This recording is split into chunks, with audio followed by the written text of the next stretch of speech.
Hello and welcome to another edition of Video Games to the Max, episode 416. And I'm your host, Sean Garmer. Here with me, as usual, Mr. Mark Morrison. Howdy. And well, this is a big episode. Not for us personally, but just because, got a lot going on in this episode. Sorry that we are coming to you a little bit later for those that usually watch live. Sometimes life gets in the way. They didn't have any overtime for me to do during the normal time that we do it, so we had to record this a little bit later. But that also means I'm not time cramped today, so good. There's a lot of news. PlayStation finally revealed the 30th anniversary console stuff. We're going to talk about that. There's, as Jeff Grubb once again, the insider extraordinaire had predicted, Sony announced this morning, like they did not waste time this morning announcing that there is going to be a state of play on Tuesday. So we'll give a little bit of predictions and some games that kind of look like they're going to be on the card, or at least seems most likely, but you never know. We'll also talk about some big news with Concord, even though that game is dead. It's still, people keep talking about it, keep revealing things about it, what that might mean for Fair Games, Marathon, and the other ones coming down the line. Tokyo Game Show is obviously this week, so there's other people having events, including Xbox. We might get some predictions for that. And also, because it is the 30th anniversary of the PlayStation 1, technically it released in the US 29 years ago, a couple weeks ago, on the September 9th. We're going to do our best PlayStation 1 games at the end of the podcast. So, y'all that have timestamps, of course, y'all can just forward there, watch them later. But if you watch live, hopefully you go through the whole show and enjoy there. So we'll get into all those things.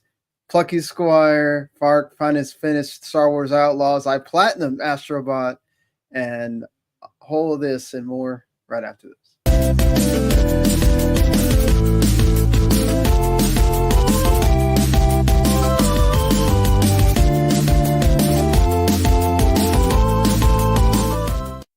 You are listening to Video Games to the Max. All right. Well, it just so we can get this out of the way, because sometimes I forget to do it. Let's get the housekeeping done here. And, if this is your first time watching us, joining us, listening later, watching later, however you enjoy the show, we do appreciate you. And you can do that by subscribing to the YouTube channel, W2 Network. And if you do, you not only get what we do here, but you also get our anime show, Otaku Cafe. They cover pretty much anything with the new anime. They talk about anime news, all that stuff. So if you like watching the anime that comes out every season, and this season coming up in the fall, they're going to have that Dragon Ball Daima show. So perhaps it's going to be a lot more people watching seasonally this time. They will be covering that, so make sure you go check them out. Go listen to them on podcasts as well. And we also have a whole slew of folks that do the entertainment side of things. So if you like comics, you like movies, TV shows, Rylich and Broadcasting people do a great job over there with Marc Rylich and his crew. Make sure you go check them out. They did a Beetlejuice review, which we talked about last week, as well. Ash vs. the Evil Dead TV show review. They're going to be doing the Transformers 1 review, if not today, tomorrow. So go make sure you check that out too if you've been interested in Transformers 1, because I'm sure they're going to be talking a lot of great things, heard great things about the movie. So that being said, let's go ahead and get on with the video game stuff. Let's go ahead and start with actual video games here. You finished Star Wars Outlaws now? You beat it now? Yep. Any closing thoughts or anything else you feel differently maybe now that you've completely finished the game? It ends very poorly. But that doesn't sound great. I was like, yep. Like, well, the whole crux of the game is like, your mom abandoned you when you were like a kid, and she comes into the game, or she comes into like the story like so late that it barely makes an impact. So it's like, oh, she joins your team, your safecracking team, but it's like right at the end of like the last mission basically. So you have like no time or care to like connect with her at all. But Yeah. I didn't mind the game. It's still not great, but it is what it is. And I'll probably like try to platinum it because it's pretty easy. All right. But Anything else? How's Star Truckers? it's pretty good still. I'm trucking in the stars. Yep. The two games I'll mention real quick. I downloaded that Legend of Zelda Dungeons of Infinity thing. Okay. Which you should try. You might like it. Oh, all right. It's a fan-made game that uses Zelda Link to the Past. That's the SNES one, like graphics and like mechanics, but nothing from the game itself, I don't think. And it's like not like a SNES game, or it's not like some ROM. Like this dude just made it with like I think Game Creator or some other game engine. But it's a like roguelike procedurally generated thing with Zelda. Okay. So you have to like break into the castle, and it's like 12 levels or 12 floors. You have to like there are bosses on like every third or fourth floor. Items are randomized, rooms are randomized, enemies, you don't carry any gear over from like run to run, I don't think. I haven't beat it yet, so I don't know. I got to like floor like the highest I've gotten to was like 4, like 7, I think, and then I get wiped the hell out. But it is really cool. Oh, I'm glad you like it then. I'm interested. And it's only on It's PC. Because the guy made it. Yeah, you have to like join a Discord to like get the download link, but it's not too bad. There's like a page for it, so it's cool. Hopefully, it keeps existing and not Nintendo finds out about it. I'm sure Nintendo. Well, here's the thing. I actually think it actually is like a really good quality thing. Like Nintendo should have bought this thing and put it on a Switch, for like $5 or like that would have been the smart move. But it was also smart of this guy. I think his creator's name is Justin, to just release it. He didn't do some big preamble. Here's the trailer for this thing, or like announcing it way ahead of time. No, he just put it out and he's like, "Hey, it's done," and he's released some updates to it, like balancing or bug fixes. But that's it.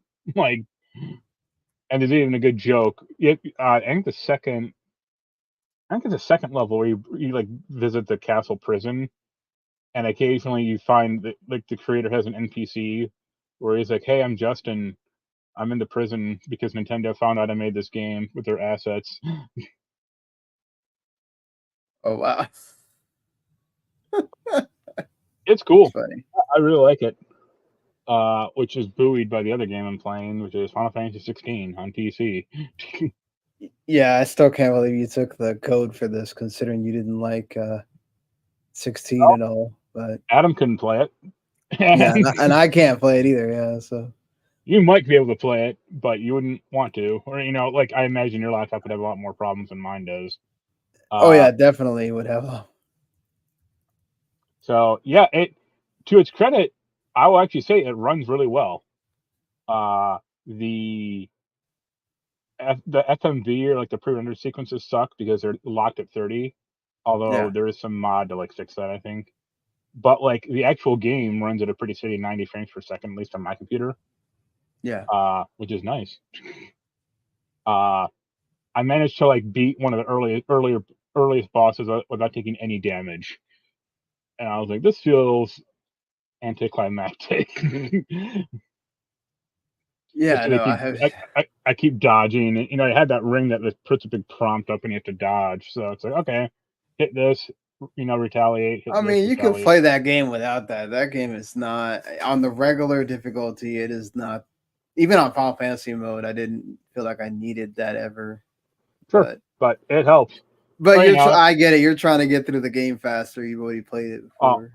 Believe me, I'm gonna finish it. Well, you don't need to. It's not like it's not like we don't have evidence from the PS5 version. You're just trying to basically talk about how it runs, pretty much. I think even aside from the story problems that I have with that game, I think my core problem remains the same, which is it is trying to be an action game with one attack button. Yeah, it's a very And simple. you have a magic button, but that's incredibly useless and like ineffectual. And then you have like the context sensitive the circle button, which is like in with the Phoenix form, you just rush at people, but the other forms you can do stuff with. But it's like Right. is also kind of situational, like Mm. so you're just matching on Square a bunch, like over and over. Like I just keep thinking about like Devil May Cry or God of War, where it's like you have light and heavy. Here you have light and Special non-existent attacks, magic. basically. Yeah. Yeah. But it runs. It looks really good. I'll give them credit. Like Yeah. but yeah, that's about it for me. How about you? Yeah, I platinum Astrobot. So After you got to the hard one stage. honestly, that one stage it probably took me longer. The square button stage that I kept getting stuck on. Yeah, And our friend Kyle got stuck on it too. Right. It's funny because that master stage probably didn't take me as long as that square stage did for me for some reason. That master stage is hard, but yeah, Yeah. I found it a lot easier. Yeah, I really enjoyed the master stage. It does feel like okay, this is the end stage, and you do have to do some pretty good platforming to get through it. That ending is awesome too, especially if you're a big PlayStation. I mean, I would imagine most people are playing this because you have some kind of attachment to PlayStation. But if you picked it up just because it's a platformer or you wanted to play with your kids, I think maybe that last part doesn't resonate as much with you, like what that means. But I Right. think it's a great culmination to the entire thing, and it kind of plays back to Playroom because Playroom was all about the systems because it was introducing the PS5, whereas this is all about the games that made PlayStation. So it's a nice bow to tie all that on, and I'm sure that they've already said there's going to be more, but I wonder how much more. I mean, I'm sure that they can farm out DLC levels and extra bots for a while, but yeah, I'm kind of the opinion that they could go back to the way it was before, with the PSVR game where they didn't have all the Sony stuff, and it'd be fine. It would be a great game in its own right. It doesn't need the Sony stuff. I don't. I kind of disagree because without the Sony stuff, what is there? It's still a great platform. I don't think the world ends if it doesn't have the Sony stuff. I think the Sony stuff is great, and it's going to be what will get people to buy the game. I think that wouldn't buy it otherwise. That's where my problem though, where the game doesn't have a story other than the Sony stuff.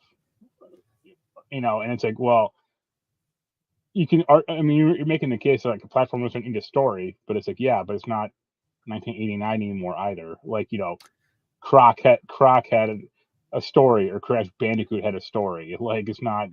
Okay, but did Mario Odyssey really have a story? It's the typical same thing with Mario every time. That he's he's going to save the princess, just in a more grandiose way. If you remove that stuff, it's like, what is there then? Because then there's no. But Astrobot does the same thing. He's saving the world of Astro, and he's going and saving the PlayStation bots, which they don't even make a. It's not like they reference them directly, right? It's not like they go, "Oh, this is the one from Ratchet and Clank," and whatever. They kind of make allusions to them. Yeah. So I still think that if they wanted to, and even Nicholas Doucette says it. He says if he feels like they're being too much of a Sony. They did pitch the game as a PlayStation Fiesta. This game was pitched as a 30th anniversary title to celebrate 30th anniversary, all that stuff. But when you're not coming out in an anniversary year, I don't necessarily think that they have to do that. They could add it as DLC later, whatever. But Astro could be his own thing, and maybe they add more story now that more people know about Astro. He's not this guy that's coming from he's not this little figure that's coming from the VR game into this now. People have played his game and they could add more story to Astro for next time. I don't know. Yeah. But yeah, I just there's been a lot of discourse about, okay, he's the Sony mascot, but now it's like gone too far the other way, and they're being like propaganda to Sony, and it's like, I mean, does this game get made if it doesn't have the Sony stuff? That's the problem. Like, they have to have a hook to get people that don't care about platformers when you have shaped the people that are playing PlayStation now to not care about those games. Right. So you got to have some kind of tie to it. I think that's fine for now, but I hope that they can move away from that too if they need to. But still a great game. For some reason, if you haven't bought it yet, please go do, especially like platformers. Another game that I was very excited about, it's on PlayStation Plus if you want to go check it out.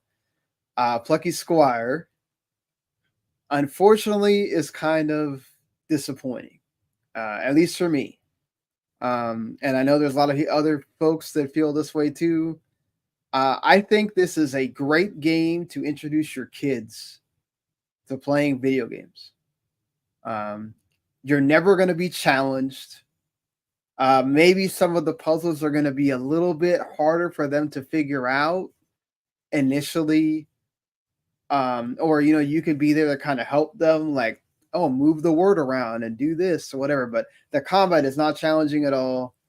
You're never, it's Zelda, but without having to worry at all about losing lives, or because even if you do get hit by an enemy, the next enemy is going to give you like the rest of your hearts back or whatever. And look, this game literally, you could put Link in it and he's literally doing a lot of, there's a lot of taken here from Zelda. Obviously, that's the hugest inspiration for this, aside from being basically, it is told like a storybook for children with a narrator and everything. And that's great. Like, I think that is the best part of this game. Like, as a story, as a narration thing, as a style thing, it is great. The going through 2D, 3D, that stuff is awesome. Like, when it actually happens, like when you do it and you do the whole moving through 2D and 3D to solve a puzzle and all that stuff. And then when you get the powers that will actually move the book around and things like that, that's actually really cool. And I think that doesn't really ever go away as far as like how cool it is and all that. But I just think that that's the problem, is that like I'm in chapter 6, there's 10 chapters. I'm probably going to finish it just because I kind of want to see how it ends. But honestly, I got to like chapter 5 and that's actually why I finished Astro, because I kind of got bored with it and I was like, oh, you know what? I'm just going to start doing all the other stuff I need to do in Astro to get the platinum and see if I can beat that level that I can't beat or whatever. Right. And yeah, it's because like I got halfway through and I was just kind of like, okay, I mean, this is neat and all, but yeah, it's just not, it wasn't grabbing me that much. Like after I'd done the thing where you, I went through all the grass and got all the coins, or not the coins, but the light bulbs. They changed it to light bulbs in this game. And you unlock different powers, and the powers are cool, but then the upgrades don't feel like they do anything. So then I'm wasting light bulbs on the upgrades. And it just doesn't, like, it sucks because it's a beautiful game. It's a game that like deserves all of the indie hype that it was getting, but then it's like one of those like, oh man, you got to the final product and it just wasn't as good as you wanted it to be, right? Yeah, it's called We Happy Few. Yeah, so it just kind of sucks that is the end result of that. I'm not saying, look, like I said, if you have a kid to play this with, a young kid, I wouldn't say like a teenager like my daughter, probably won't be drawn to this too much. But especially if they like, cartoons or anime or whatever, this might be something you want to throw on and be like, all right, let's go on an adventure together and play this. And I think that's good for that. The story's cute. The characters are they're neat. Like they learn about each other and learn about their, they understand, like pretty early on, they learn, okay, I'm in a book, right? I know I'm a character in a book, but it doesn't mean that I know I'm going to die, or like I have to be okay with dying, right? Like I can actually change my, my fate. So they learn about that as it goes on. And that's good. Just like I said, it's just the gameplay part is kind of lacking because it's the same story as Terminator 1. No fate but what we make. Yeah. And then like the thing too is like the 2D stuff is fine, but then when it goes into 3D, it kind of feels like it gets kind of stiff, and some of the things you have to do to like get to the next part, because there's some of them that it's like an actual like level that you have to go up, and then you're doing the stuff like in Mario Odyssey where he would go into those like 2D levels, and you do this in that game where you go throughout the 2D and 3D as you're getting keys and opening doors and stuff like that while you're still in the 3D world, and that's great. But then, like, when the hardest thing is these, like, for some reason they have stealth sections where you have to get through a cockroach, and that's like the hardest part of the game. It's not great. So, and I get it. Again, they made this with the idea that perhaps this is kids playing it, but kids are not going to be the ones reviewing it. Kids are not going to be the ones trying it out on day one. And I think that's a problem, is that they kind of didn't factor that part in. Like maybe would have added I'm playing on the normal mode. There's a story mode that's even easier than what normal mode is. If they would have added like a hard mode or something like that, maybe for the adults that wanted to play the game, maybe that would have gone better. Kind of like Final Fantasy 16. They would have made Final Fantasy mode available from the start. I bet there would have been a lot of people that would have liked that game more. Because that was one of the biggest critiques of that game, was it's way too easy. So unfortunately, Plucky Squire suffers from a lot of the same fate there. So it's too plucky for its own good. Yes. So yeah, that's it for me as far as playing games.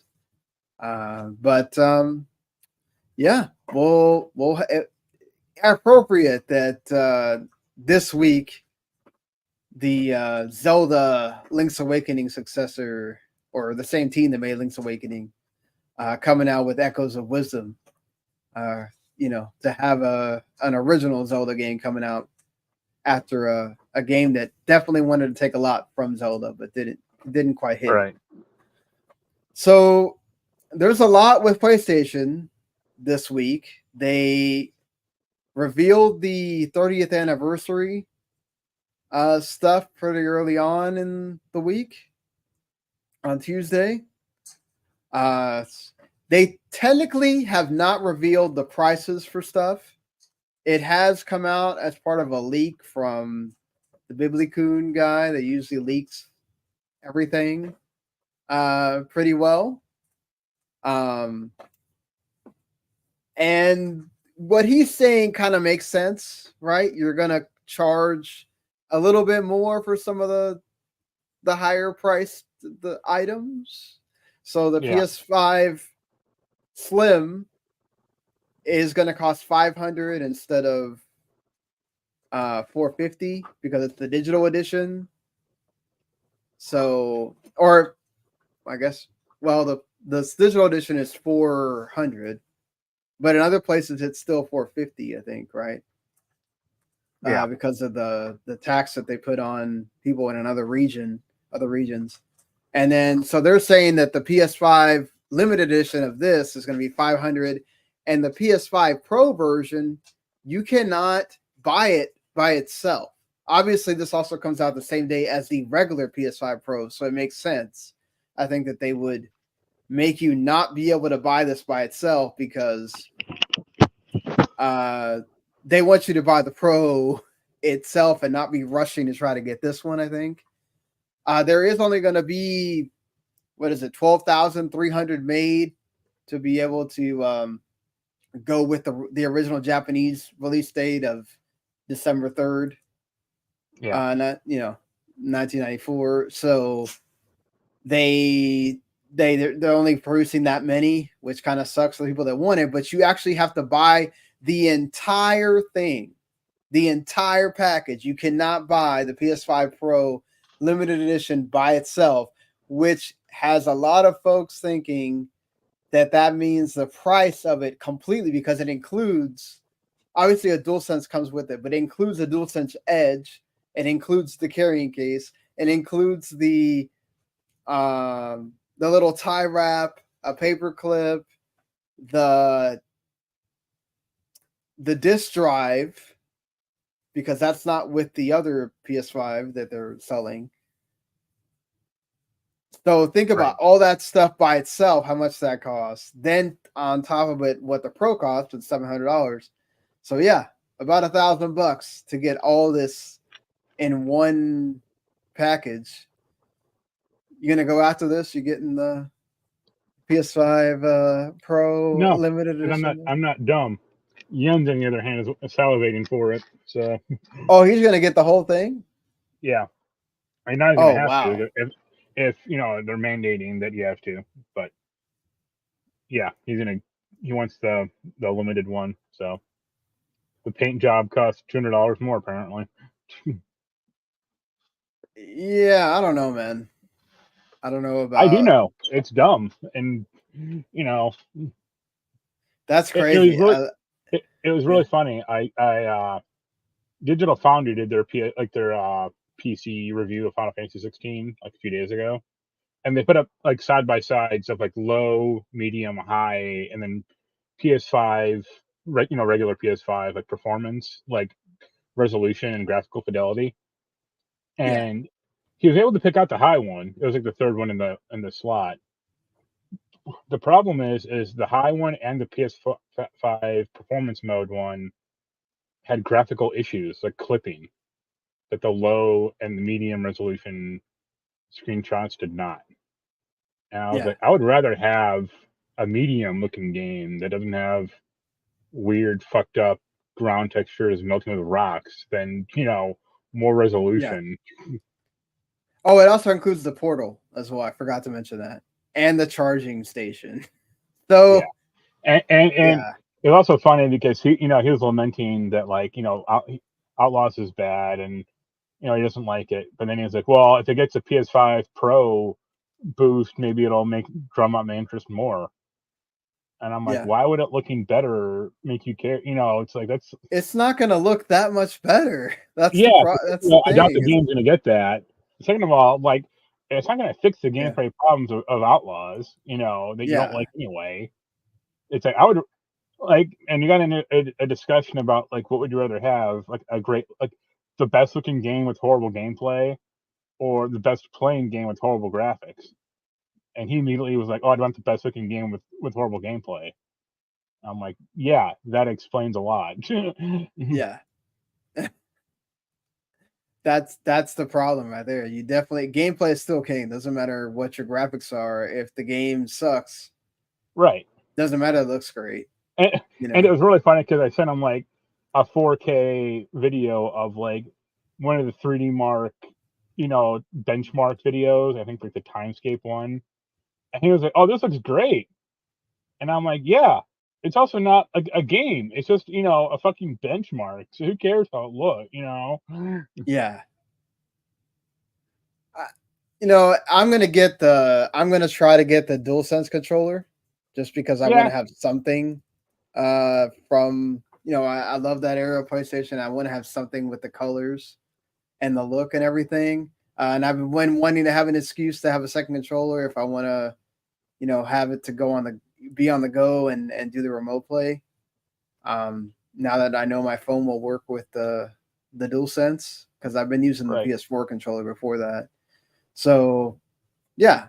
Or I'll make that my actual console one and then take the regular DualSense with me or whatever. Yeah, so the controller, I feel like that one is also they're gonna sell that separately. You can actually get that on Amazon, so it doesn't have to be on PS Direct that day. Right. Yeah, that's Which awful. is even better. And it also comes with that cool like connector that has the charging port looks like the PS5 like cord Right. that you had to, or the PS1 cord that you had to have back then. Like that's awesome. Yeah, I love when they do stuff like that. Like I think it's cool. Like the portal looks awesome. If you don't have a portal, like that's the best looking portal, definitely. But yeah, like if you want the Pro, then you're kind of stuck buying that. You do have to go buy the disc. They have a disc drive that you can buy that goes with the. If you buy the Slim, you can buy a disc drive separately that looks like that one. So Yeah. we'll see. But that's all going to come available on the 26th, which is in a couple days. So be ready. Be logged into PS Direct that day if you want to go try to fight the scalpers.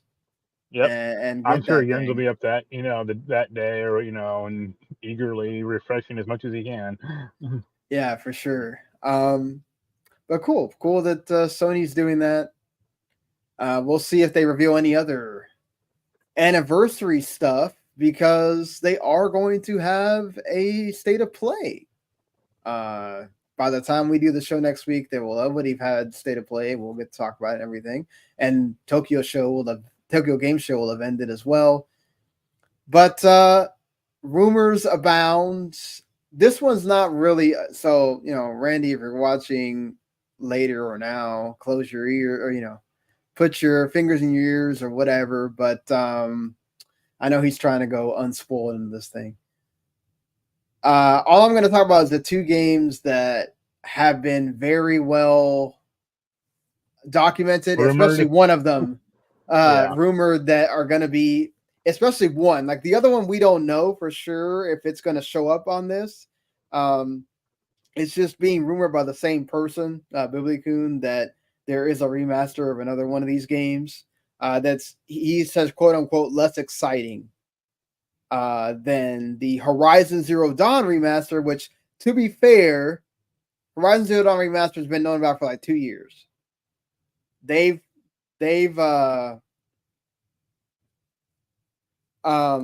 talked about that for a couple of years ago. They've reported on that, and then we've kind of heard rumors here and there of, this might be the time that they announce it, whatever. Yeah.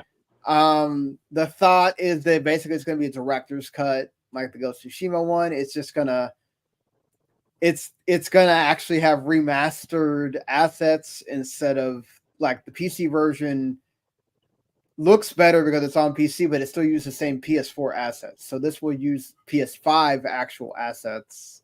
So we'll look closer to Horizon Forbidden West, and then obviously with the PS5 Pro stuff, it'll look even better. For whatever that's worth. That's an old game also, so look, if you haven't played it by this point, that would be the version to get, I guess. But it's regularly on sale also, so if you just want to play that game and you don't care about that, definitely go get it then. But honestly, that's not that exciting. And if that winds up being the biggest game they announce, I don't know. But that would be typical for a state of play, I guess, because a lot of these state of play is kind of like they have a couple big games and then everything else is kind of They did say it's 40 minutes. There's going to be some PSVR 2 titles in there. The other wait. How many do you want to guess? I want to say there's going to be like 2 of them, and then whatever other ones they announce are in like a sizzle reel at the end. I was going to guess 3, but yeah. Yeah. The other game that has been rumored a lot this week, very appropriate that we talked about. The person that made the original game last week, Days Gone, getting a remaster. I can already feel Mark's my non-enthusiasm. As my eyes glaze over.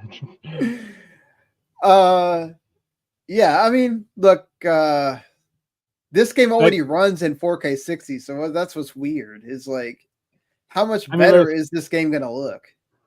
The game's still like kind of problem technically though.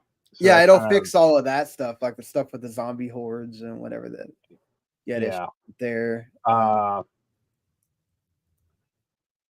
Like, all right, I guess. Like, yeah, you really got nothing. I mean, the only other thing I've seen kind of rumored was Little Big Planet 3. Like that And that getting was a kind of, remaster. yeah, or just like okay, maybe it's a quick port job possibly. Because I don't think, like, they took it offline, or I think they stopped selling it, so that's a problem. Yeah.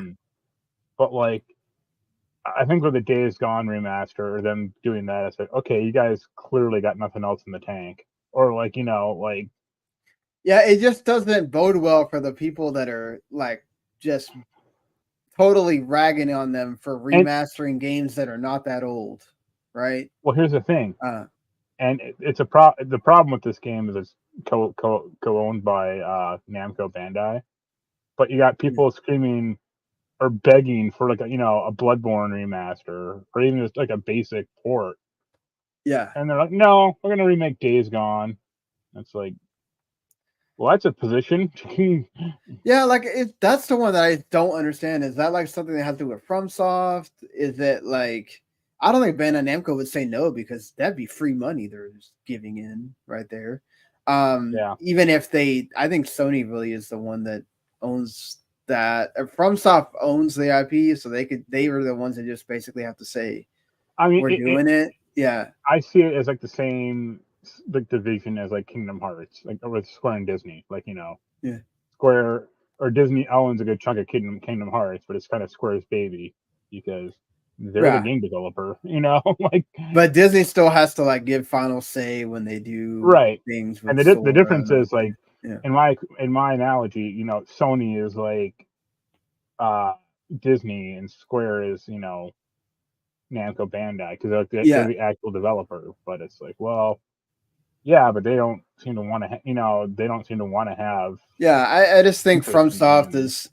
It's funny because even he says it. Like even the creator says it. He's like, I kind of want a Bloodborne remaster or even a Bloodborne 2, but they don't. Whoever it is, it's not biting on that. Whether it's Sony, I just Right. if Bandai Namco has any say in this at all, I don't think they would say no because it's free money for them. Right. Well, it's not free. You gotta put some money, but it's print. It's gonna print money. It's people that are just waiting for that. They would love just to tell me, just let them know that it runs 4K 60 Yeah. on PS5 Pro. They'll be happy with that. Like um, it's funny. It's weird is that are holding out so much on that. Uh, Yep. you think we get something Astro related? Do you think they already have the DLC ready to announce and maybe No, put it I think out it's in too soon. November? They Okay. might do like a very quick teaser, like here's a new Astro bot character, but that's only thing I can see. Yeah, I could see them if they're gonna do some kind of special pack with certain characters that are missing or whatever. I could Here- see them being like, oh, here's the whatever pack, Here's and that's here's the coming. here's the Ken Kutaragi Yeah, Astrobot, and here's the right, Kevin Butler one. I'd be exactly. all favor of that. I could see them doing that too, right? Like a special like PlayStation 1, PlayStation original creators pack or something Yeah. like that. Um I feel like they I don't know, like maybe it is in Japan, so I would imagine that there's going to be more Japanese centric. But they've shown so much like Monster Hunter Wilds. Like how much more do they have to show of that? Yeah, I mean, I guess they have more definitely, but I'm saying like, would another trailer really be beneficial at this point? It's Monster Uh, Hunter, so yes. I wouldn't be surprised if we see another Silent Hill trailer maybe since that game's like coming out soon. Uh, I hope we don't see Until Dawn because that we know what that is. Like, there's no reason to see that. Another one that I guess we'll talk about. Oh, we're already talking about this. Is I think the best even though this is not like a Japanese, the Japanese aren't big on shooters. I think it'd be in Sony's best interest not to have Fair Games or Marathon anywhere near this right now. No, those are both. Uh, They would never show those things anyway. Well, I'm just saying, like they showed Marathon and Fair Game trailers at the same one that they showed Concord, and Concord already came out and went away. So like you think that both of those games have more to show, but I'm just saying, like considering what happened with Concord, I just wouldn't have any other of your multiplayer lineup right now out there for display for people to just rag on. Just leave it alone. Let those people cook. Let those people do their job. Especially if you're going to have it come out, unless you're going to announce that one of those games is free to play. If you're going to come out with the rumored $40 price for both or one of them, then I could see Marathon still costing $40 because they're going to also sell it on Xbox. But like if I'm Sony and I'm looking at Fair Games, like do you really want to put that on them? People weren't really enthused about that game to begin with when they just saw a bunch of guys in monkey masks and other kind of masks, and then they look like Payday 2, and then you're gonna tell people it's $40. Like I don't know. Yeah. So yeah, I mean, I would expect like more. I say more maybe some more RPGs. Do you think there could be a surprise in there of just something that like nobody's expecting, or just it's gonna be a bunch of indies and no, they'll show a trailer for Final Fantasy VII 3. Dude, I think the world will go crazy if there's something for that in here. I highly doubt it, but yeah, I mean, I don't know. If it'd be everybody's a lot of people's dreams of let's say they do a Legend of Dragoon remaster. Not happening though. But, nope. Just saying. In a million years. I feel like Ghost of Tsushima 2 maybe gets a teaser or something like that in here. But yeah, this one's kind of like in a weird spot because a lot of the big Sony studios are kind of still. We kind of know Sucker Punch is doing Ghost of Tsushima 2, but they've really shown nothing of it. The other one I feel like is obvious is Death Stranding 2 because Kojima's there. Right. So that's probably going to be the other big one that they show, aside from Horizon and if they show Days Gone. But yeah, and I would think Horizon's going to be this is going to come out the same day as the PS5 Pro. They'll show the Days Gone remastered trailer, and then the end of it, they'll go, no matter how well it sells, Days Gone 2 will never happen. Oh, don't hurt the people's feelings like that. They want to see that game happen. Yeah, but it'll be interesting. It's 6 p.m. Eastern, 3 p.m. Pacific for everybody else. Everybody in the and then your other regions do your time zone equivalents there. Hopefully it's a good one. A lot of times we get hyped up about these and they wind up being kind of but the Tokyo Game Show ones, at least one last year was pretty decent. So there's been some rumors of Randy's favorite franchise possibly maybe getting shown on this thing, especially because I don't think they've said anything about I think Capcom's there, but I don't know if Capcom's doing a stream at Tokyo Game Show. So maybe Resident Evil 9. Maybe Resident Evil 9. It's about time. Show something. You know what to do with Resident Evil 9? They're going we're going to go back to what made Dino Crisis 3 cool and add jetpacks. We talked about it though, right? Like the Resident Evil 9 being an open world possibly thing. I mean, parts of Village were open world. But what would you be happy with let's say we actually get a full open world Resident Evil game? Like, I think it'd be challenging. just from like a balance perspective, because go down one street and then it's like, oh, here's the tyrant, or here's something that you obviously shouldn't be screwing with at level Right. 2 or whatever. Yeah, like how do you do that? Like how many of these worlds are there going to be? Is it basically okay? Well, now you have to make it there. It's not just we're getting transported over there, or they make it kind of like seamless where it feels like you didn't really do much to get over there. Right. Yeah, I imagine actually though it'd be a bunch of like, it wouldn't be open world in the sense of like GTA 5 or something. It'd be open world yeah, like Resident Evil 3, where a lot of it's just gated off until you find the diamond key, or you find the weird key to unlock this alleyway to get to the next street or something like that. yeah. Could be that. Another character we could possibly see, and we know they're getting their own direct because Sega announced it today. Sonic. You think we're getting a Sonic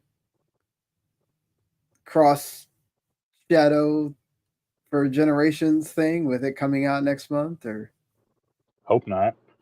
yeah. That was a bad game to begin with. So, Well, people like, are excited about the shadow part of it, right? That's new. they're So, bad people. Like, it's like the I think Shadow's kind of a goofy ad, or kind of a funny ad to add to that Sonic the Hedgehog 3 movie. Especially with Keanu voicing him. But like I mean, on its own, Shadow the Hedgehog is like one of the worst characters ever made.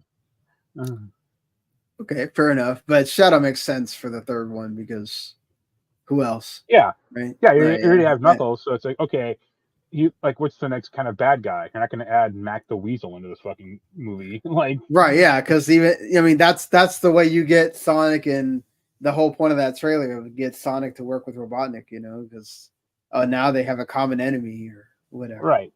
Um, when do they add in Lacey Chabert's Princess Elise and for Sonic the Hedgehog 4, where they make out? Yeah. You think they keep making those as long as it does well? You think they stop at 3 or?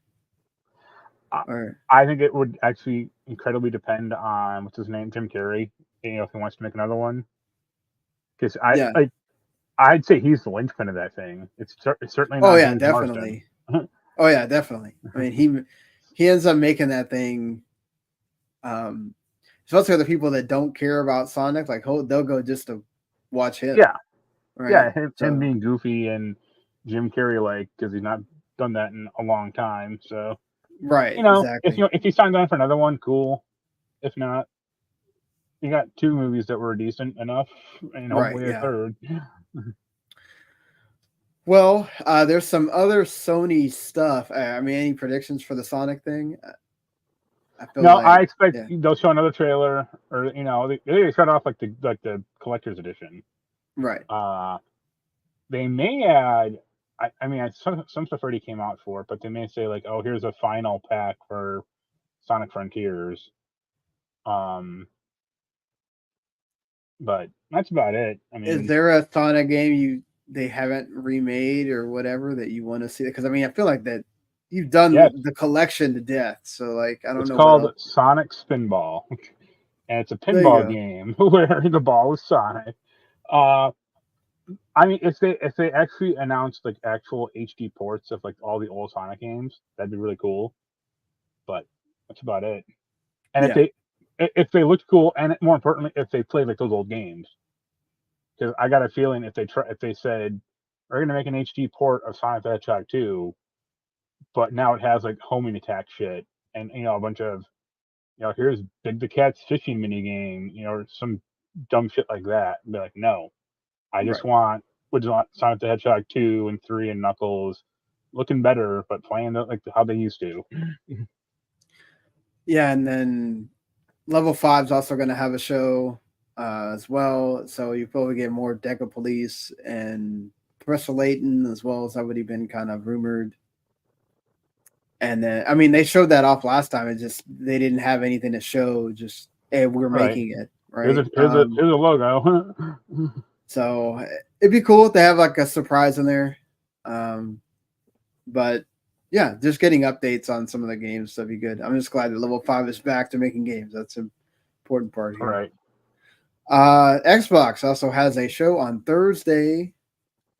I feel like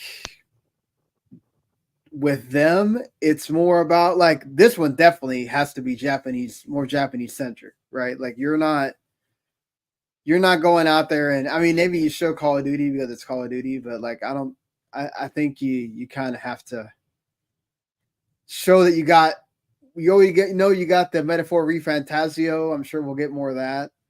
I There's a lot of rumors going around that this is going to be the big one with Square-Enix is going to announce the Final Fantasy 16 coming to Xbox and some of the other not the remake trilogy, but basically everything else.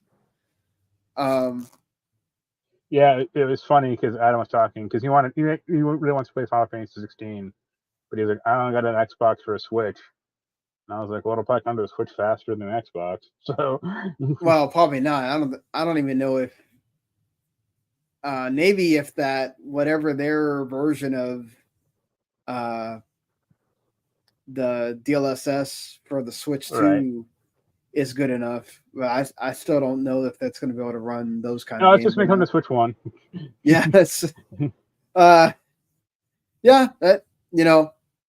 those are rumors, obviously. A lot of people that make those, that's sometimes it feels like there's such wishful thinking that they're like hoping, wishing it into existence sometimes, even though, Square Enix has said their multi-platform strategy, they're trying to make this more, more about getting on everything so that more people can play their games and buy them, obviously.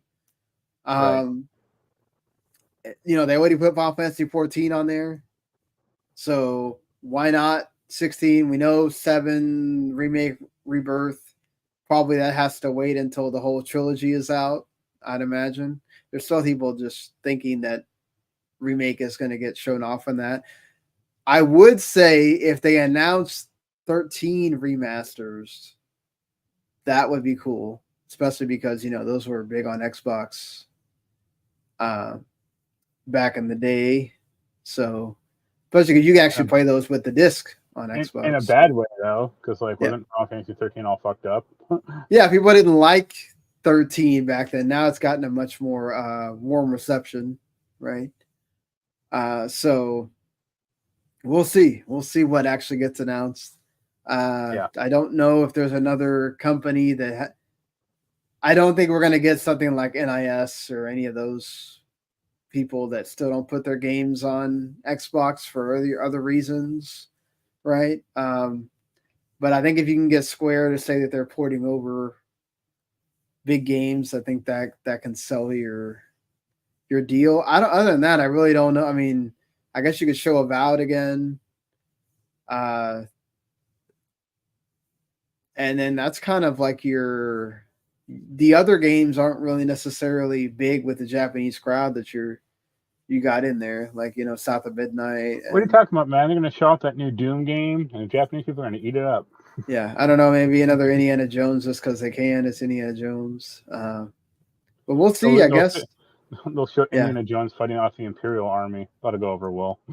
Yeah, probably Diablo, and I'm sure maybe some WoW stuff as well in there.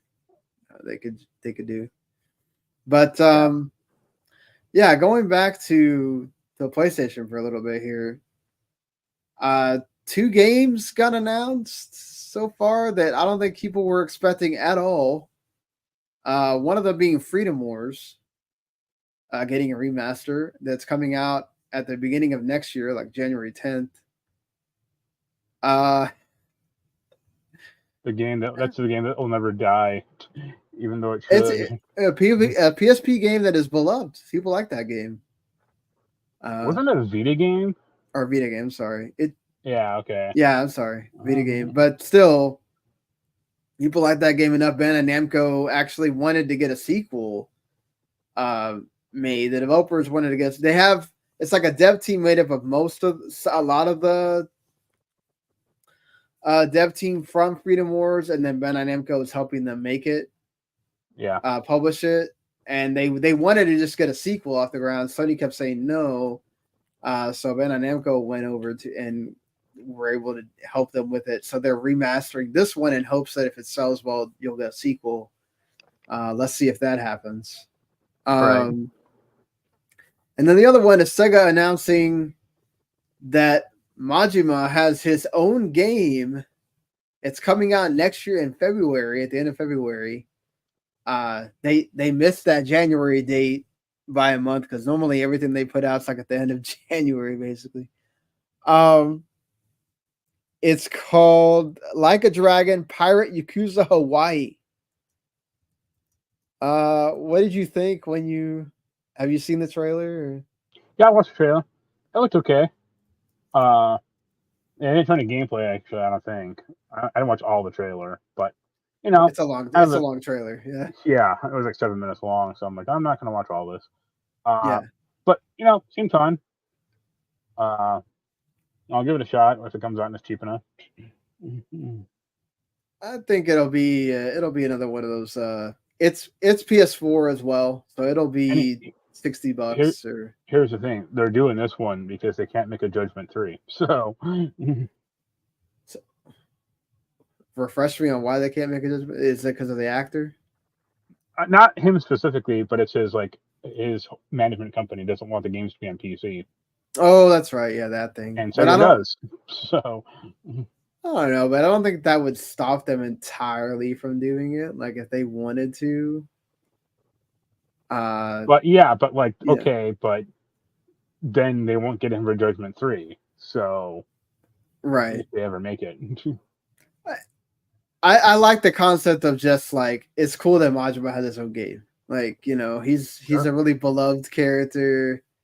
I think people have wanted him to have people have wanted to play as Majima for like an entire game for a long time. So yeah, I joked to Jens about that. Like, I'll find the best character in Yakuza is getting a game, and he was like, basically like, oh, that's what a filthy casual like you would say, and I was like, okay, like. Well, yeah, I mean, like they can't. It's actually good for them because they can't. Like, I mean, the way that they culminated the last Like a Dragon, it feels like a true like sunset for Kiryu. Not that they couldn't just set another game in another timeline or whatever and put Kiryu in it anyway. But still, the point is that you're supposed to kind of be moving on from him. So using some of the other characters that people also enjoy, I think gives life to that and allows you to kind of do other things in the same universe without every game now has to have Ichiban in it. Right. I still want them. I'd be nice if they could remaster or actually just remake that Yakuza Dead Souls game. I'm surprised that they have not. Like somebody hasn't really. I wonder if that's like been talked about and they just maybe they're holding that for like a rainy day because they did bring out Ishin. Right. So maybe they're just waiting till like we really have nothing and we need a Yakuza game to come out this year. Like, oh, let's just do Yakuza Dead Souls or whatever. Yeah. I think the problem with Dead Souls is it is way more of like a gunplay game, and the gunplay wasn't good. So. But now there would be their time to. Well, here's the thing: it's never been good in Yakuza games either. So. Yeah, it has to really take a good swing at it to make sure it actually plays correctly. But if that's going to be the focus of the gameplay and not like a different mode or whatever that you can decide just not to have, then yeah. But yeah, those are like two game announcements here that happened during the week. Especially the Yakuza one is like kind of just came out of nowhere. It's like, all right, well. Yeah, then let's go with that. Right. Should have probably mentioned this when we were talking about Square-Enix stuff, but what do you know, Mark? Final Fantasy VII Rebirth and 16 did not meet sales expectations. How many times have we heard that refrain from Square-Enix? Yeah, but it's not this time. They can't blame the white people division. Yeah, but I don't think that's necessarily the issue. Obviously, they had 3 games that were exclusive to one system, including they also include Foam Stars in this as well. Right. That they released Foam Stars and Rebirth in Q4, and those did not do as well. They also mentioned that basically 16 and 7 Rebirth sold well, but they have so many losses from other games not selling well enough that Yeah, it can't. it It's can't like what make that happened. up. Yeah, it's like what happened to THQ. Yeah, it's like, listen, Final Fantasy only goes so far. Here, And the idea, which they don't want to do apparently, is they should maybe slow down making their weird games and focus on games that may not be like the biggest hit, but will at least be a hit, as yeah. opposed to Foam Stars or Harvestella. Well, they're definitely not making Harvestella again. I think they've learned their lesson with Foam Stars. Is why they made it free to play, to see if they can get anything out of it. It should have Right. been free to play from the beginning, honestly. But really, the thing is that Foam Stars, I talked about it. I've talked about it a bunch of times. They killed that thing from the beginning. Like you gave people no Right. faith in that game. You just put it on PS Plus and said, "Oh, people will gravitate there," and it's like you really didn't feel. It felt like you didn't kind of put your most behind it. You put it out there to die, and then when people didn't pick it up, it's like, what do you expect, right? Yeah. I think when you have things like Visions of Mana, I'm sure is not selling amazing. I'm sure it's selling okay. You know, I don't know when. I mean, they got Dragon Quest coming. Hopefully, those sell well, and whenever the heck that is that 12 Those comes out. sell well in Japan, but Yeah, I mean, I hope that now that you have a renewed like fandom here, obviously not as big as Final Fantasy, but you have a fandom here that you used to not have at all. Thanks to 11 being well liked, and people bought it, as opposed to help that it was on the Switch, obviously too. But yeah, you can't come out with those all the time though. So it's like, Octopath Traveler. Apparently, Triangle Strategy 2 has now been canceled, according to rumors. But Final Fantasy Tactics Remaster, which that might still be going on with the help of Yoshi P Studio. I actually just bought something you may want. You like Triangle Strategy, right? Yeah, I did. How about the soundtrack to it? Oh, nice. Yeah, that soundtrack is pretty awesome. But it makes me sad Triangle Strategy 2 is not going forward, because I like Triangle Strategy a lot. I love Tactics. I'll probably talk about it later when we do our best PS1 games. That's another one that maybe could be shown off. I mean, I'll go crazy if Final Fantasy 9 Remake gets shown off at that thing, but I don't know. I don't think that'll get shown off on the State of Play. That's another one that's probably still happening because it's Final Fantasy, but there's other probably games that were getting made. Like it's crazy to me that they keep making all the Saga games. Like Romancing Saga 2 is getting that remaster. Apparently the demo is actually decent. It's out there if you want to play it for yourself. It comes out next month, but it's like crazy that we keep having all the Saga games. And then, there's other things in their history that they won't touch. Right. As you always mentioned, Parasite Eve it's crazy to me that they won't make a Parasite Eve when survival horror is as hot as it's ever been. Yeah. I guess they're just worried that they'll put in so much money into it and people won't buy it, but I don't, I get it. They can't really they're worried to take a lot of risks right now, but especially now that they said they're kind of condensing that. They're not going to take as many risks. They're going to go for the multi-platform strategy and hope that helps. I guess we'll see how far that goes when we do that. When the Xbox show happens on Thursday. But yeah, I think it's a combination of a lot of things. I don't know. Do you have a certain thing that you think it is? Do you think it's just the games weren't good enough, or it's just? I think it is partially that, but I as much as you probably don't want to hear this, I think like their obsessiveness with graphical quality or infidelity, isn't panning out. Yeah, they are putting a lot into those games, and then how much are you putting in and how much do you have to get back on the production side, on the marketing side? And then how much? Yeah. I'll admit, sure, Final Fantasy 16 Rebirth looks great. Not 16 Rebirth, sorry, 7 Rebirth looks, phenomenal. But like, how much did that kind of just not matter to people in the grand scheme of things? Or, could you have bumped the visuals down a peg or two, still had it look good, but not as good, and then how much money would that have saved? Well, I mean, how much money they had to spend on all those icon battles in 16? That itself cost most of the game, was those icon battles. Just like baffling to me still. But it's like also, I think partially is it's not just the graphical stuff, right? Which obviously they feel like they have to do with Final Fantasy. It's also the sequelitis, right? Like Rebirth. Yeah. It's a sequel to a remake of a game that's 30 years old almost. Right. That isn't what people thought it was going to be. Yeah. And that can draw in a ton of new players to that thing. Especially just look at like what happened with Mass Effect and EA. Like them going like, oh, Mass Effect 3 is like the perfect entry point to get into Mass Effect. It's like, you guys are stupid. Like, yeah, they did this with Rebirth too. It's like, oh, you don't need to play remake at all. It's like, what are you talking about? If you don't play remake, you don't know anything that's going on in Rebirth. You have to play remake, let alone have to play a 25-year-old game.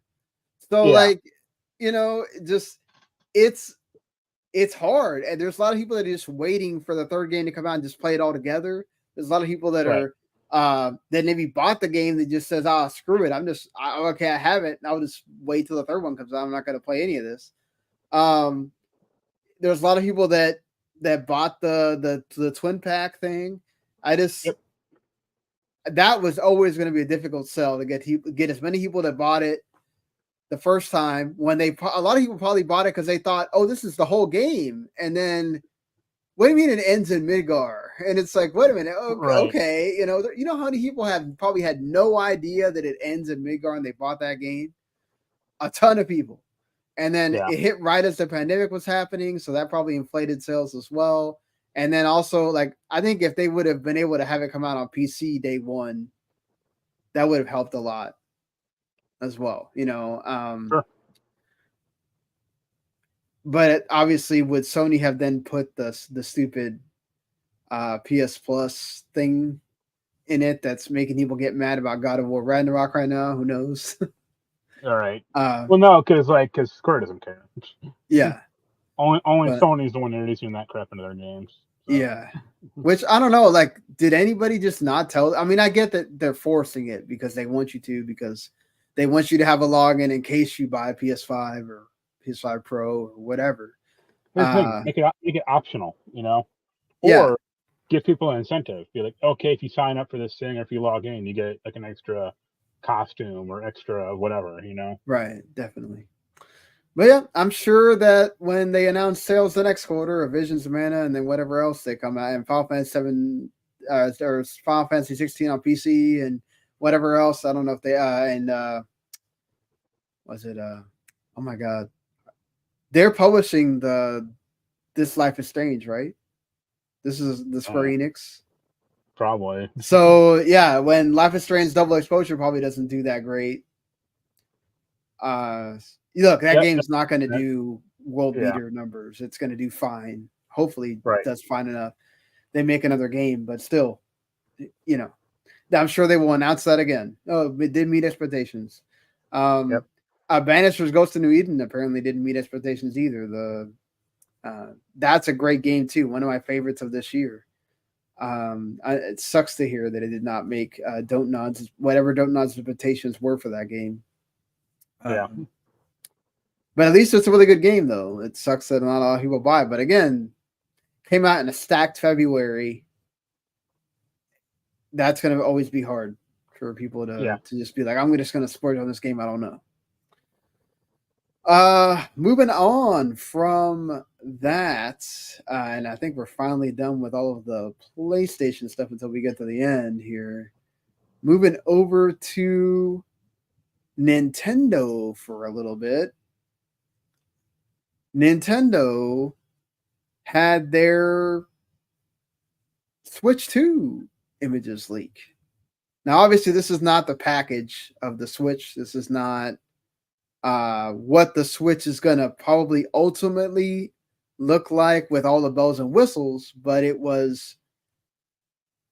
did have kind of like the form factor, which was pretty much exactly like the Switch 1, except it has an 8-inch screen that was rumored for a long time. It does have the bigger screen. It looks bigger. And it looks like they do have the different controllers that have the suctions instead of the way that they have the rails thing now. I don't know if you've seen the pictures. I don't want to put them on because I don't want to get copyright. No, I didn't see them. I saw some like renders or something, but I believe nothing.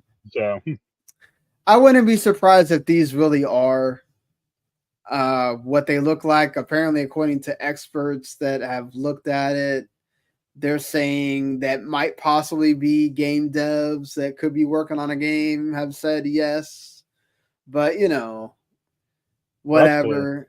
It apparently has 12 gigs of RAM instead of 4 gigs, an HDMI 2.1, 2.56 gigabytes of 256 gigabytes of RAM. You mean storage? Storage, yes. Sorry, not if they had 256 storage. Yeah, RAM, I might buy one. I'm like, yeah. It has the 12 gigabytes of RAM storage, which the 12 gigabytes of RAM helps a lot because instead of the 4, so that means it's going to be able to run much better games. And then the storage that helps because it had 32 at launch, so you're probably still going to have to buy a memory card, but you don't need to like have one out of the box. Where it's like when I bought the Switch 1, I had to buy a memory card that day because I was like, okay, that 32 gigabytes is going to fill up really fast. So see, I didn't. I mean, I bought a memory card, but it took me like a year because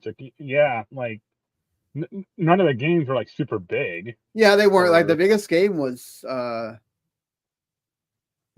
like Witcher 3 took up the whole 32 gigs for a while. Yeah, like Doom maybe, or stuff like that. But like, surprisingly, Zelda did not. Yeah, you're not buying a Switch to play those games anyway. So right. You shouldn't be. Yeah, some people are because that's their only console. But supposedly it's going to have the LCD screen instead of the OLED that it has now because they won't be able to sell you an OLED later. And some different, like the L and R buttons are different and whatever. That's all we know. The rest of it is the conjecture we've heard a million times of it's going to be able to run at 1080p, and then when you dock it on the TV, it's going to be 4K and whatever. Does that I mean, I was going to get a Switch 2 regardless, just because I love my Switch, and the fact that it's backwards compatible, which it seems all but confirmed at this point, makes it to where I mean, I'll get a Switch 2 probably, but it's not like a day one purchase for me. Oh, it's not? At least not like if they said like here's eight new Metroid games and hey, we're finally making a good new Star Fox game, then sure. But so none of that you heard there makes it more of a purchase for you than what before? Okay, fair enough. Yeah, I was gonna buy it already anyway, but it's cool hearing that that's going to be good. I'm excited to see how well that their version of the DLSS is going to work, and will it make it look that much better or run better or whatever when you are as long as we have less hiccupy games. Like even I saw people playing Plucky Squire, people doing video Plucky Squire on Switch, and it has problems running. Right. So I mean, it's old. Yeah. So at this point, like, I know it's old. I'm just saying, like Plucky Squire doesn't seem like it's a super intensive game. Yeah. Especially when it's doing the 2D, and it's like even that is having problems. So, that's an issue right there. But the bigger Nintendo story, and it feels like it's like almost like wow, we were waiting for this to happen a lot sooner. And it finally has happened. Nintendo is suing Pocket Pair for Palworld. but they're not suing for the reason that you think they would be. It has nothing to do with the characters or the character designs. It has everything to do with patent infringement, because they apparently have a patent on being able to catch things with the ball. Amazingly. So this is kind of like the WB has the patent for the Nemesis system? Yeah. And nobody else can use it, and that's why nobody else has used it. Obviously, they did this because they think they can win this way, because they wouldn't have won with the character designs, because that one you actually have to prove that somebody did try to copy your designs and that you're losing money because of that, which they're not. Right? But do you think Nintendo's going to win? And does this really do anything to Palworld or whatever? They could win. I did see some videos about this kind of, and it's like, well, I think what'll happen is like Palworld will change it just enough to be legally different. Instead of throwing balls at enemies, they'll throw spheres, or they'll throw, ovals or something like that. Or they could just make it to where they don't throw anything at all, and they just do the combat, and then they just appear next to the player once you've beaten them in battle or something, or or you have the option to put them into as part of your crew or whatever, your party. Right. Well, however they want to do it, where it doesn't even involve catching anything at all. I mean, other games, have done, stuff like, capture enemies, have them fight on their team. I guess the ball Cassette Beast does that. I think right. Even like Persona does it, but I mean, Persona actually predates Persona. I mean, but they don't catch them in a ball. They just convince them to join your team by talking to them, and that's it. I think it's the whole Pokeball looking thing that they're trying to win on, which I guess technically they might be able to. I do think it's good that Palworld is fighting them on it, right? Their statement is that they're going to fight because they don't want indies to lose, to think that they feel like they can't go after dream concepts or have dreams of making a game. I don't quite believe that. I mean, they're doing it obviously also because they have to, right? Right.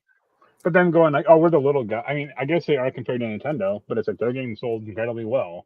I mean, they have to kind of do anything they can to get people on their side, right? Like, it's Nintendo.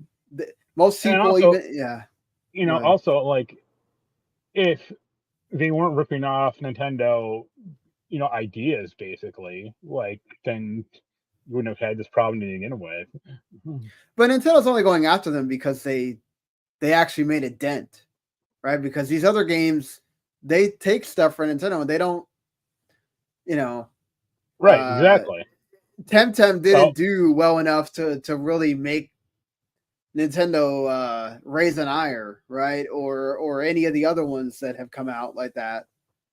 It's only because Palworld actually made a dent and it could be that they want to do it because they can't get them for the character designs, there's a lot of them that do look like Pokemon, so they're trying to get them this way, right? Because they don't want them to have merchandise, and which Palworld was trying to do, right? They made that deal with Sony, and to kind of have other multimedia Palworld, right? To have toys and have all those other things of Palworld. So if I'm looking at Nintendo, they're like, oh, they're trying to step on us, right? So I can kind of see why Nintendo's doing it, but it sucks from a perspective of it would be good for Palworld to win because you need Nintendo to have competition directly with Pokemon, because they need to. Pokemon should have already had a Pokemon survival game at this point. Pokemon should have had other genres of Pokemon game. I mean, they tried with the fighting game. It didn't sell bananas, but it sold decently. And they remastered it and put it on Switch. but it's like they don't get out of their comfort zone that much. And then Pokemon Go doing amazing hasn't helped either, because then they can just they had the Let's Go games that are basically like their version of doing console Pokemon Go. And it's like, it would be good for somebody to be able to be on their turf and fight them in the same way, and be able to be like, oh, we're going to come out with a game that actually isn't the same as yours at all, but we have characters that look similar. People want to play our game, So I don't know. I hope this is actually a contest and not Nintendo just wins in a landslide and Nintendo does what they do. Also, Pokemon Company is suing them as well. I probably should have mentioned that at the beginning. But yeah. In funnier news, I guess because it's like the more typical like kind of lawsuit that you see.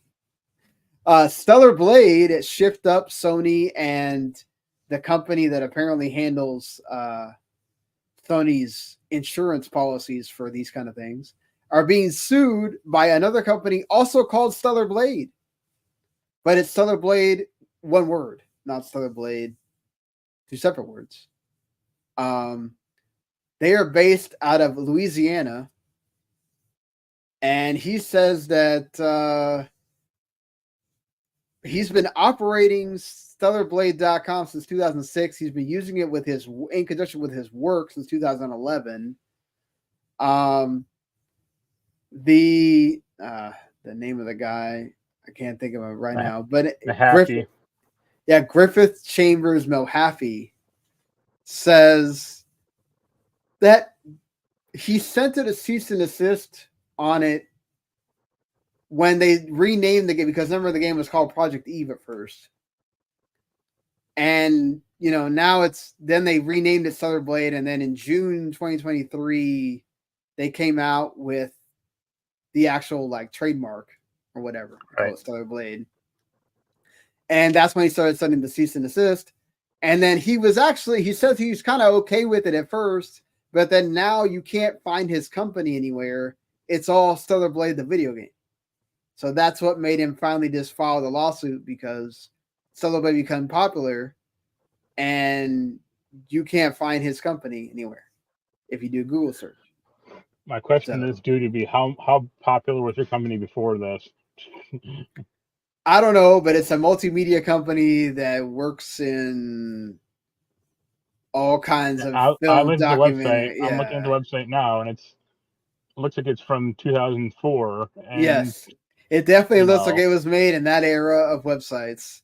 The logo is an Arabian-looking sword with Stellarblade over it in a weird font.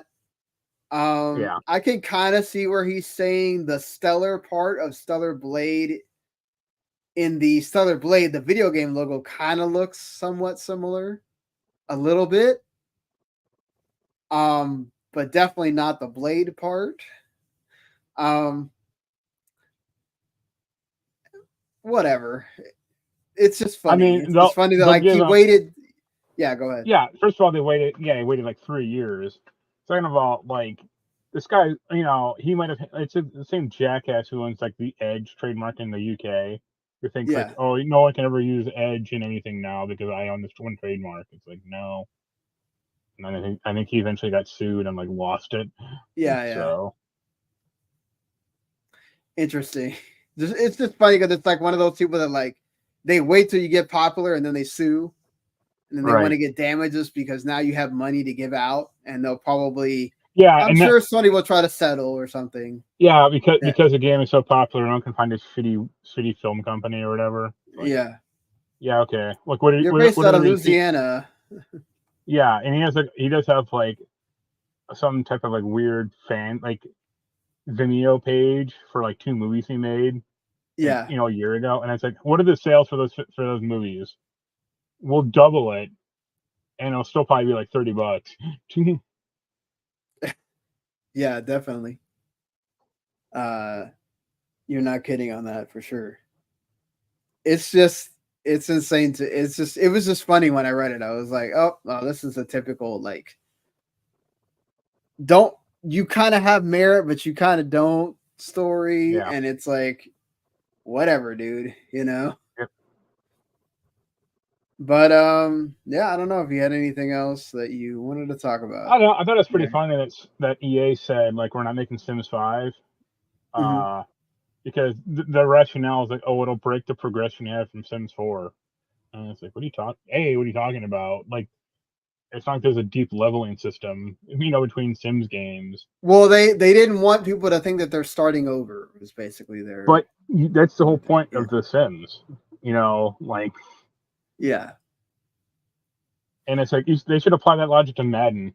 Be like, we're not making Madden 26 this year. Oh, dude, I wish they would so bad. Yeah, we don't want you to feel like you're starting over your franchise mode. So we're just gonna update the rosters. We'll sell that to you for $5, and here you go. Man, like if they did that with sports games, you know how great that would be to just buy like the equivalent of an expansion pack every year and just Yeah, okay, here's this awesome pack of the yeah. newest It's like, okay, players yeah, and yeah. The Cowboys, they went down 2 points in terms of quality this year because they lost this one player. But now, the Rams are up 3 points because they got that player or something stupid like that. But it's not like, yeah. year to year Madden changes, anything like that. So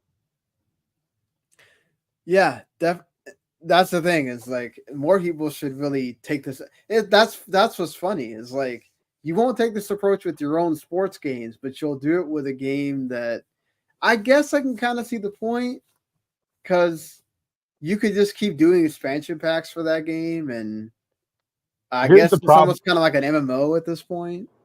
Here's the problem with that philosophy, though, is because like that game is so like non-modular. It's kind of the same problem as like City Skylines. Like you have the base game, but when you have like an expansion, like a DLC with new features, you can only use those features on new maps.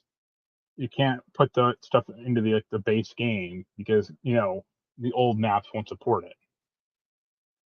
And no, like introduce a new game where you can do that shit. Yeah. No, I mean, And no. yeah, it's funny that Concord cost $400 million. Oh, I forgot about that. Man, that was the one thing I forgot to talk about when we did Sony. Yeah, Concord. So listen, this is according to Colin Moriarty on his Sacred Symbols podcast. So I have to give him the credit. The other media outlets have been talking about it. So I feel like we had, you have to cover it. So listen, his actual breakdown of this is Sony had already put in $200 million before they bought the studio Yeah, when they were just working with them, right? And then they put in another $200 million right. after because they wanted to get it from the alpha stage, which apparently it looked really bad during the alpha stage, to get it to where you could actually sort of have it ready. Not ready to release, but like ready to start doing the polishing and getting it Right. ready to release and all that stuff. And that's before buying the studio. And this is apparently like Herman Hulst's like big baby. He thought that this was going to be the next big thing. They were going to be able to merchandise this thing out. It was going to be, Sony's future, he says, according to this person that he talked to that worked on Concord. He says he vetted him, he talked to him. Yeah, that's a lot of money, regardless of the time frame of whether they worked on it 8 years, 4 years, 5 years, 6 years, whatever. They worked on it a long time, people. And for this game to burn that badly and to burn Sony that badly, listen, yes, the difference between 400 million and 230 million or 200 million is a lot. But that's still a lot of money to lose regardless. Whatever they lost on that game that they didn't make jack nothing on because they sold all the money back to all the people. Right. Right? Everybody got refunds. Whether you wanted it or not, they closed down the game. You got refunds. Yeah, that's not good at Yeah. all. You failed that badly, and they had so many warning signs to pull the plug, to not put it out, to tell them to go back and keep working on it, and nothing. Right. I don't know. It's just hilarious. Yep. Comedy. No, I feel bad for the people that worked on it. I feel bad for the people that. I feel like any day now, because the director stepped down. I saw something though that like the reason they had to dump so much more money into it after the fact was like because like the core people kind of just stopped working on it. And it's like what? And there was a very toxic workplace apparently, like, or not the workplace, but it was like you couldn't say anything bad about it at Sony. Like you couldn't talk junk about it because you were gonna, I don't know, get blackballed going or against the something. corporate positivity or like that, whatever. Yeah. That's like, yeah, okay. Yeah. Very interesting on that. Yeah.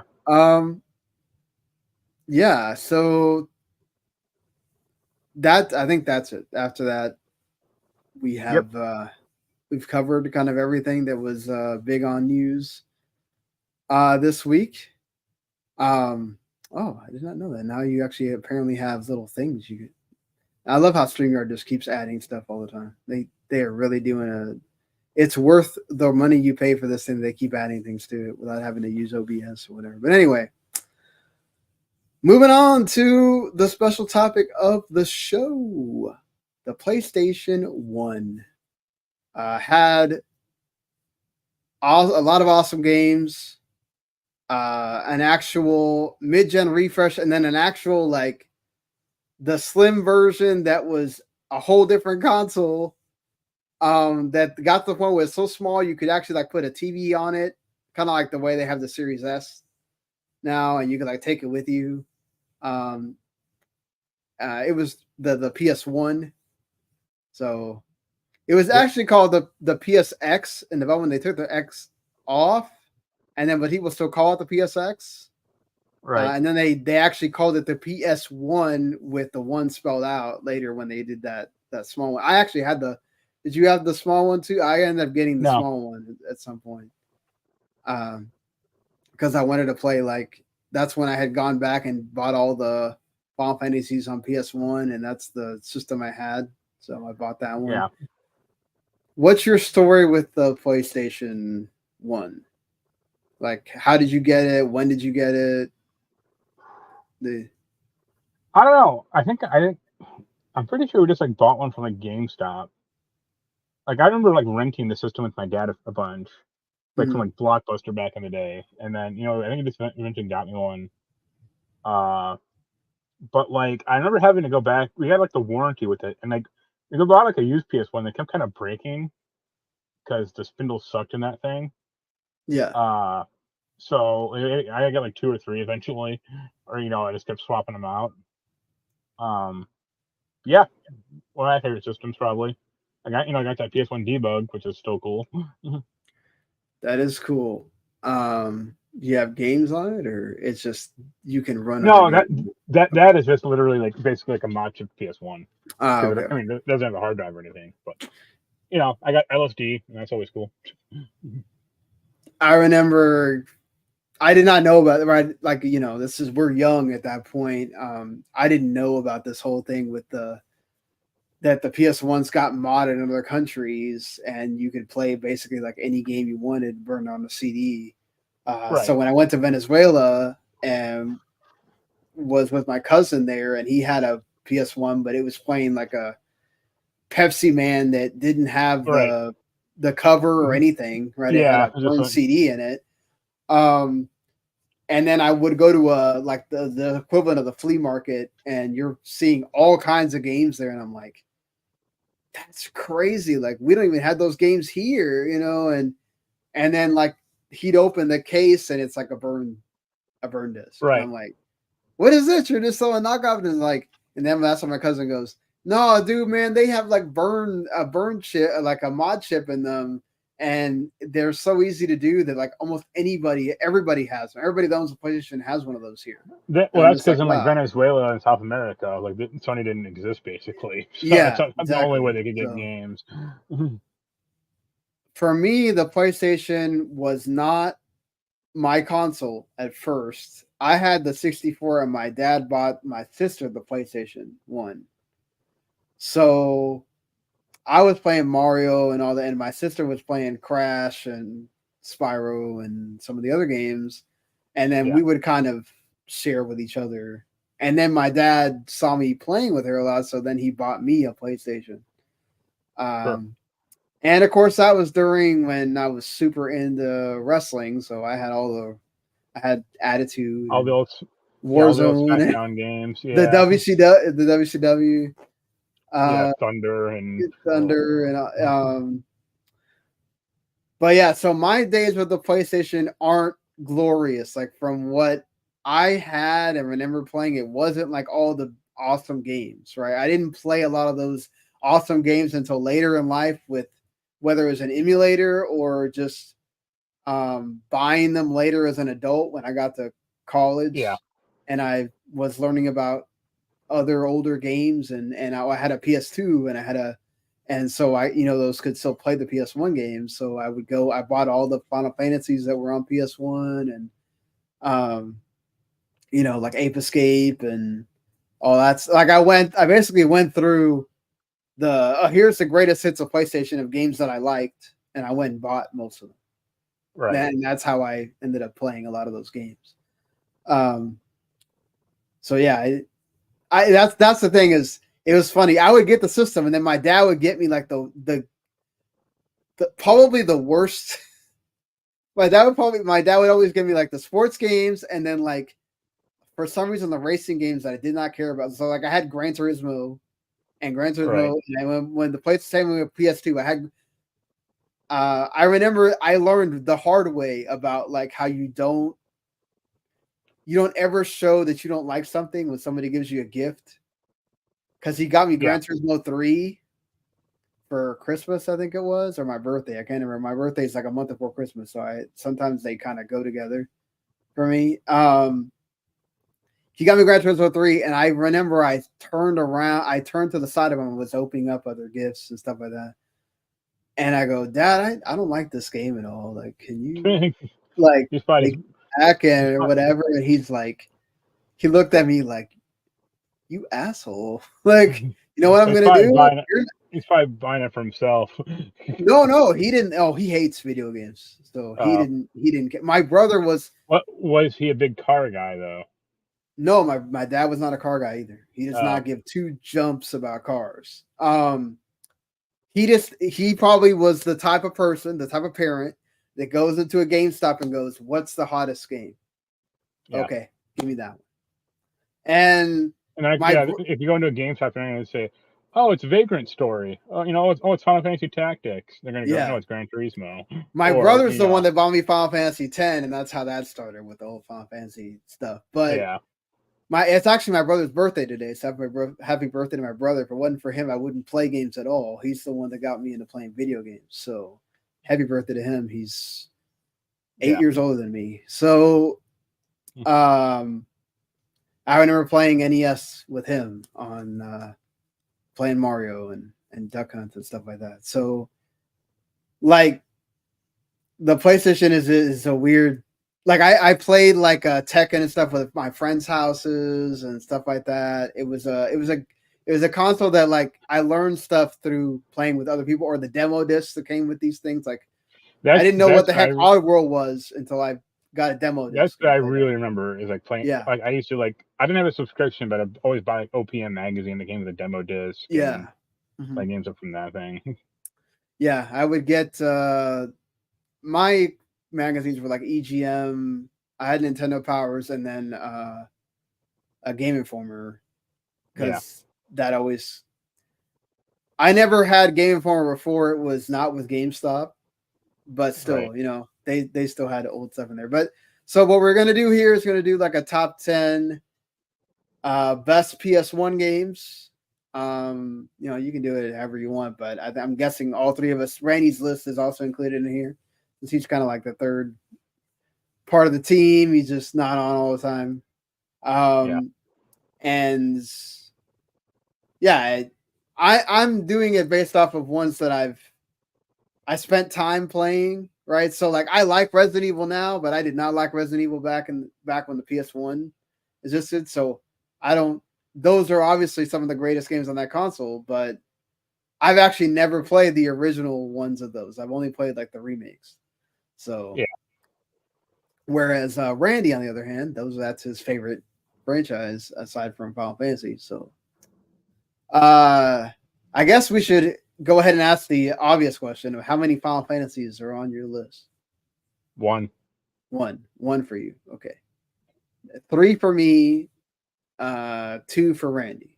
So, I guess let's just start. Do you have any honorable mentions that like barely? You just did the 10? 10. So okay, what's your number 10? Vagrant Story. Yeah, we've talked about like why obviously Vagrant Story is the like Square-Enix game that like for some reason it's beloved, but people don't and they don't want to remake it. So yeah, it's like I think it's like one of their hardest games. The reason it's kind of low is like it is an incredible hill to climb to get into. Yeah, like I would call it would be like the Dark Souls of its day, basically. Especially like it's like weird Byzantine item crafting and weapon crafting bullshit. Yeah. But like the way that you can like break off or cripple limbs off enemies is cool. Really good game. Looks bad now, but back then was great. Obviously. That's the one thing about like PS1 graphics. They were so cool back then. Yeah. But for a lot of games, they don't look great now. Right. But so I still like it quite a bit. It's also technically in the same universe as like Final Fantasy Tactics and 12 and Final Fantasy 14. I got into a crazy argument with an old friend about that because he kept saying it's not, and I'm like, well, the director of all those games says it is, so I'll believe him more than what bullshit you're trying to say. Exactly. I mean, it is. You can believe that or not, but yeah. For me, Parappa the Rapper.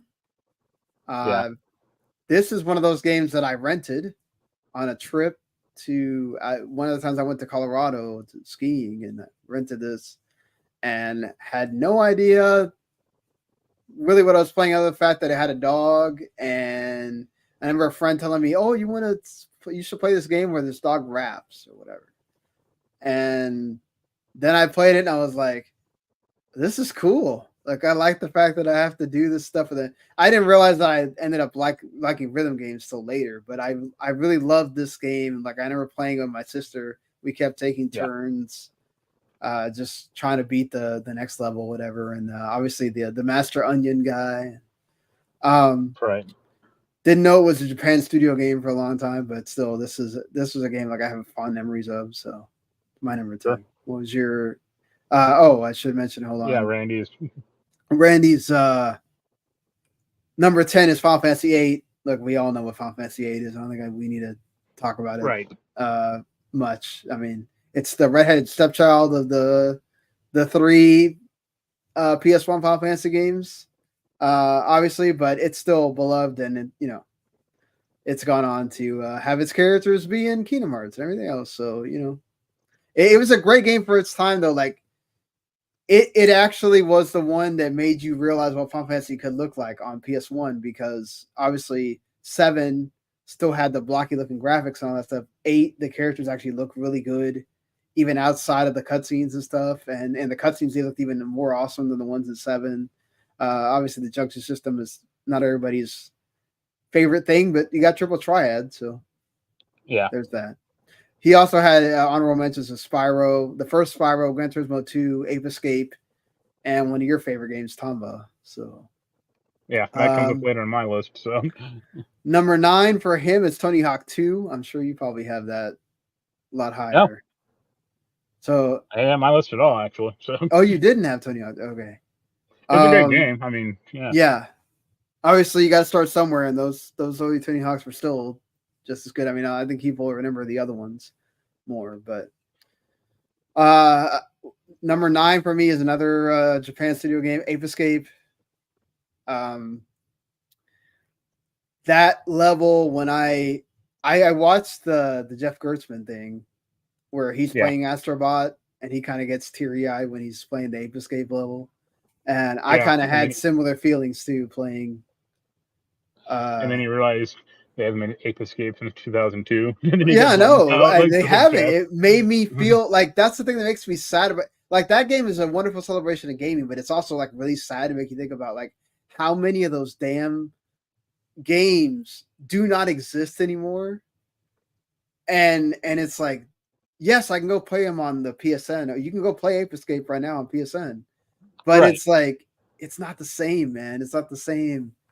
To like know that there's a new game in that series, and it's just, it sucks that it doesn't. But it was a wonderful game for its time. You had to have the analog, the DualShock 1, the original DualShock, to play that game. Because you had to use both the sticks, and it was a lot of fun. I loved using that hula hoop power thing to go faster. So, and also the villain in that game is hilariously like edgelord. So yeah. Again, it's what Astrobot is missing. Yeah. So, but all right. What's your number 9? Lunar, Silver Star Story Complete. Great RPG. Yes. I never played the Sega CD version. Yeah. I did have a Sega CD. The one RPG I played was like Vi, which Vi, okay, but not the same game at all. So yeah, I got Lunar. I don't know why I got it, really. I remember getting it, and I even had the stupid puppet when it came with it. But really good RPG. Good voice acting. You can argue about the graphics, but like, in some ways, I would say it's like more impressive than like Final Fantasy or something at the time, just because they had voice acting. And the anime, like actual like cutscenes and stuff like that. That was pretty like awesome for its time too. And I still love working designs, even though they're not around anymore, obviously. But they were a cool company. What's your number 8? Mine is at Final Fantasy 7. Which I'm down here. Pretty sure is higher on both your guys' lists. Yeah, much higher on our lists. Yes. I saw a problem with the game as a whole, but it was impressive for the time. Oh yeah, definitely. Good battle system. Fun generally. Too long, but fun. The characters, the material system was fun. The only character that matters in that game is Sid still. Yeah. Gonna be interesting how what they're gonna, now if they show his backstory, what do they actually show from that when you get to the 3rd remake game? Right. It is number 2 on Randy's list. So you can read it's number 3 for me. But look, it's an amazing game. Everybody knows it at this point. It's the number 2 best-selling game ever on the PlayStation. It's the one that put PlayStation on the map. It's the reason why PlayStation went nuts in 1997 and completely just took over everything, among other things. But like, that game was just another level of, and unfortunately, Square has been chasing that ever since that high, and I don't know if they've ever reached it. Yeah, they're still trying to chase, like, and it's not quite. The more they chase it, the kind of more desperate they get. Yeah, I mean, I'm.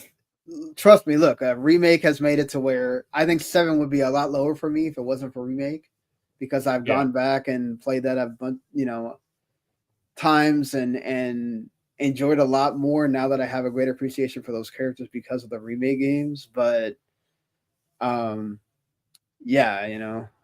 they're definitely still chasing that high that they haven't gotten to.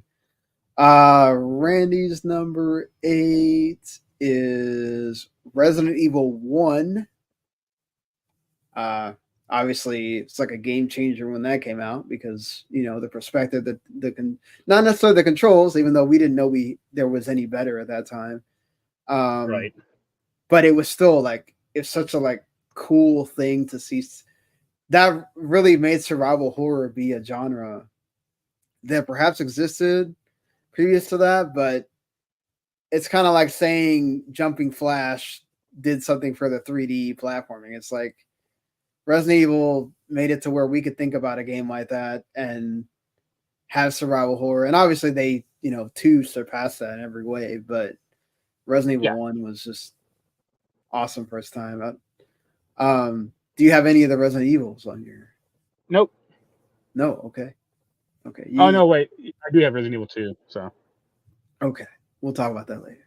Because it's up there for Randy, you imagine. So I'm still at number 8. I'm sorry.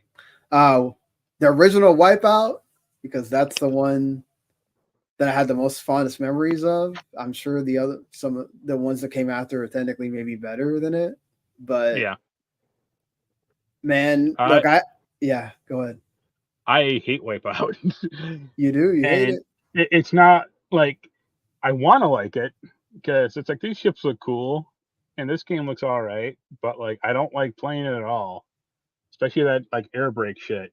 It's like no, I don't like this. It was different. It's much different than driving playing a car game or playing Gran Turismo or whatever. But like that game is just the speed at which you go, the having to move around in the air way differently. Yeah, it's just, all the cool red box or Red Bull can advertisements. Yeah.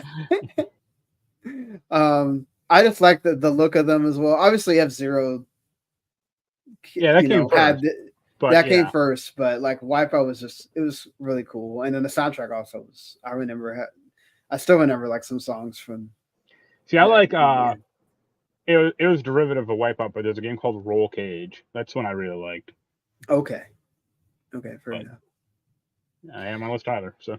All right, number 7 for you. Legacy of Kain, Soul Reaver.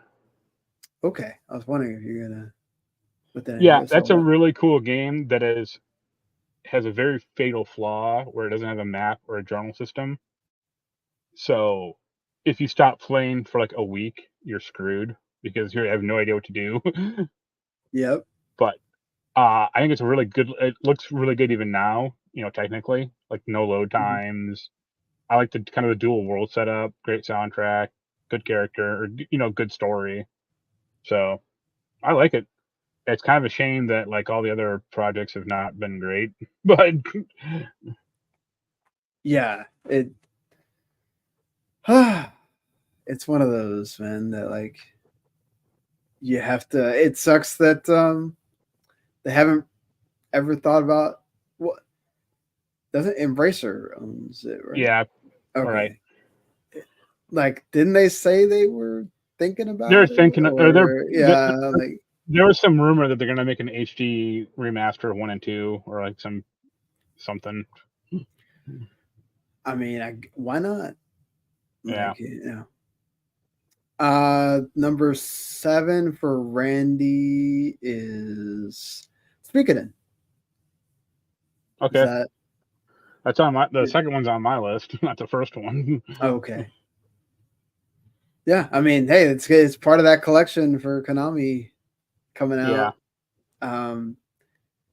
It was an awesome game for its time. Like, I didn't get to showcase, what the PS1 could do because it was still. It almost felt like it was like a Super Nintendo game that they put on PS1 with the way the graphics looked and the way they moved necessarily, like in battle. But then, like, the art was still really good for it, and then the cutscenes for the FMV were really great as well. And then also like having all these characters in one game is still really amazing to have. So yeah. We're at number 6. What's number Soul Edge is. I'm looking at this like my list, and I keep getting mixed up with Randy because I put it too close. Number 7 is Soul Edge for me. Look, I had played Street Fighter, Mortal Kombat, whatever, when I was younger, but Soul Edge was like the first like fighting game for me that like I've connected to as an older kid. And it's probably because it has like the weapons and stuff. It's not just hand fighting, and like I like the characters. Yeah. I never played Soul Edge. I played Battle Arena Toshinden. Yeah. Oh, okay. Fair enough. Or even like Bloody Roar. I barely even knew Soul Edge existed until like Soul Calibur came out, and they're like, oh, it's a sequel to this old game that looks kind of like bad on the PS1. I was like, okay. Yeah. Yeah, Soul Calibur, like once it became Soul Calibur, that's when like a lot of people knew more about it. But yeah, like it was a really, really good for its time. Obviously Tekken was more the game for the PS1 and all that. That was the bigger franchise. But I hated Tekken even then. So oh really? Okay. Fair enough. What's your number 6? My 6 is Parasite Eve. Oh, yes, of course. So why you always sing the praises of Parasite Eve? Why Parasite Eve? Good main character. Good. I like the real world setting. Great music. I think it looks, among. I mean, it's not the best looking, but it's among the greatest looking PS1 games. Because like I actually has a face. It's not some jumbled mess of shit. That other characters might have. I think it's just a complete package. Okay, fair enough. I'm glad. Hopefully Square-Enix will see that one day. I doubt it. Randy and I actually have the same number 6, Crash Bandicoot 2. It basically takes everything that was already great in Crash Bandicoot 1 and makes it better. And then features Cortex more, and like it's just, and then just makes the platforming better, has awesome levels, and look, maybe Crash is not Mario or whatever, but for that time, Crash was cool, man. And can't go wrong with Count Clancy Brown as Dr. Cortex. And then like that, the perspective of how they did it, where they kind of mixed like the 2D and the 3D, and the way they did the camera and stuff, like that was cool back then too. So it's a game I played a lot with my sister as well. So have fun memories there. What's your number 5? Resident Evil 2. Resident Evil 2? Okay. Yeah. That's higher for Randy, so we'll talk about I'm pretty sure I played it after I played that one first. I didn't play Resident Evil 1. Yeah. So it's probably has some, part of it, but cool game. Clunky controls, but part of the charm. Yeah, definitely. I mean, obviously, Mr. X, all that. I mean, right. That in there. There was like some really scary moments in there too, like that first game that like I think freaked a lot of people out playing it. Yeah. So it's one of those.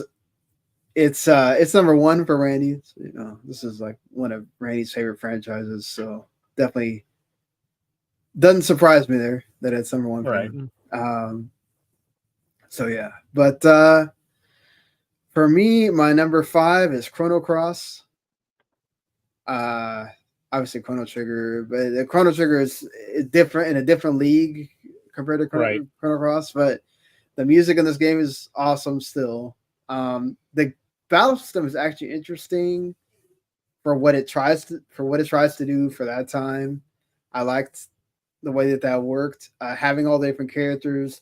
You could literally play that game like 3 or 4 times and not get the same characters each time. The story is just weird, but I like that. And sucks that the remaster wasn't that great, but this game was still really awesome for its time. It came out late in the PS1's life there too. But sure. Number 5 for Randy is Castlevania Symphony of the Night. Yeah, it's higher on my list. What's your number 5? No, Resident Evil 2. That was it. Oh, right there. Okay, what's your number 4? I'm sorry. Tomba. Tomba. Yep. Have you bought the remaster yet? No. Well, I do. I technically have a physical one coming in like October. Okay. But that's like the big $150 one. So. Oh, okay, right. I don't particularly want to buy it twice. I can buy the digital copy for $20, but that is a game that should be like the new Mario game. Okay. Why do you say Like that? an open world kind of Metroidvania / RPG game where you like unlock new abilities as you progress, and you have to do more and more shit. Yeah. And doing that stuff unlocks more and more cool stuff for you to get and do. And the cycle continues. Fair enough. But it's a great game. I'm really happy that people can play it again, or that limited run put it back out, even if it didn't get a review code. Yeah. I'm still bitter about. And I saw that. Very. Yeah. Oh, that list is coming. But yeah, great game. I don't even think I played Tomba 2, but I know it's like more of a 3D game, and that really doesn't interest me that much. So yeah. Fair enough. I knew that was I was waiting to see where you're going to have it, because I know that was one of your favorite ones. Number 4 is Silent Hill for Randy. Obviously the precursor. A lot of people played Silent Hill 2 without playing Silent Hill 1. I think that probably happened with Resident Evil as well. Different kind of tone setter than Resident Evil was. Much more of a like search and find things, and yeah, like I don't have a lot of history with Silent Hill, so I can't speak from experience, but yeah, I don't know if you've and it's more like the psychological horror aspect, or yeah, exactly. The rest of my list is gonna be, as you probably expect. Well, it started with Chrono Cross, but you'd expect is Chocobo Racer 1 and 2, and then Air Guys, right? Yeah, exactly. Xenogears is my number 4. Absolutely, like, just boggled my mind the story in this thing. Getting to like certain parts of this game and going, what the hell is this? What are they doing? Like, I'm just sitting here, feel like I'm just reading walls and walls of text, but like I loved it somehow all the same. The boss was actually pretty good in this game also. The music is awesome. Like, I remember listening to the soundtrack for this for a while. This is a game I played like later in life, not as a kid or whatever, but I remember loving it. And then obviously Xenosaga didn't match the same like awesomeness level, but that's when after I played Xenoblade, like it makes me feel like they finally kind of hit that for Xenogears, and it still makes me sad that I guess this is never gonna like see the light of day for modern consoles or whatever, Right. But or they're basically, it's almost like unfinished in a way, but it's still awesome for its time. What is your number 3? What was Randy's? Oh, well, Randy's number 4 was Silent Hill. His number 3. My number 3. I'll go first. Metal Gear Solid 1, or Metal Gear That Solid. also is his Metal Gear Solid.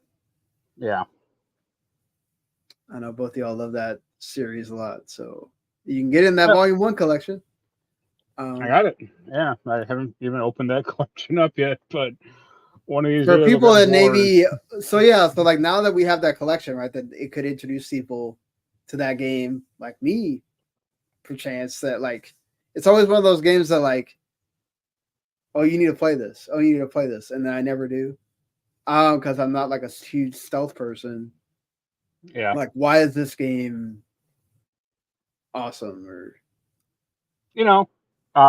at the time, like it's probably the best production value of any PS1 game.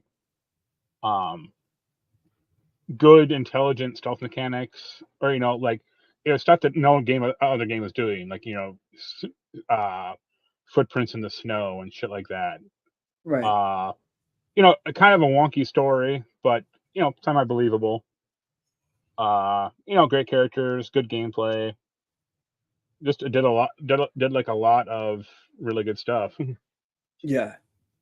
No, you're not. For sure, it's what's loved. It's absolutely well loved. Also, Right. Also, I want to give a shout out to Ridge Racer because that racing game is awesome. It sucks that series is like no longer around. I really love Ridge Racer 4. Yeah. So shout out to that series before we move along because I know Randy doesn't have it. I didn't put it in mind, but I mean, I don't have it in mind, but like I like Ridge Racer 4. That's a game I play with my friends a lot. It's Ridge Racer. Okay, I mentioned that, my number 3 is Final Fantasy 7. We talked about it already. So, number 2 for Randy's Final Fantasy 7. What's your number 2? It's the one game that unites us. Yeah. Suikoden 2. Suikoden 2? Okay. Why surprised that Suikoden 2 Randy- bigger than 1? Oh yeah, way better story. Okay, way better story. Okay. Better. I mean, better music, more refined gameplay systems. Yeah, just a lot bigger and better than 1. Like 1 is like, I'm kind of surprised he likes 1 because that's like not a lot of people's favorite one. Yeah. So, I mean, it's not. 1 is no 4. 4 is usually considered the worst one of the 5. Yeah. So, but I've never actually played through 1 completely, so it'll be fun to play through that, I guess. But Right. 2 is a better game, like period. So,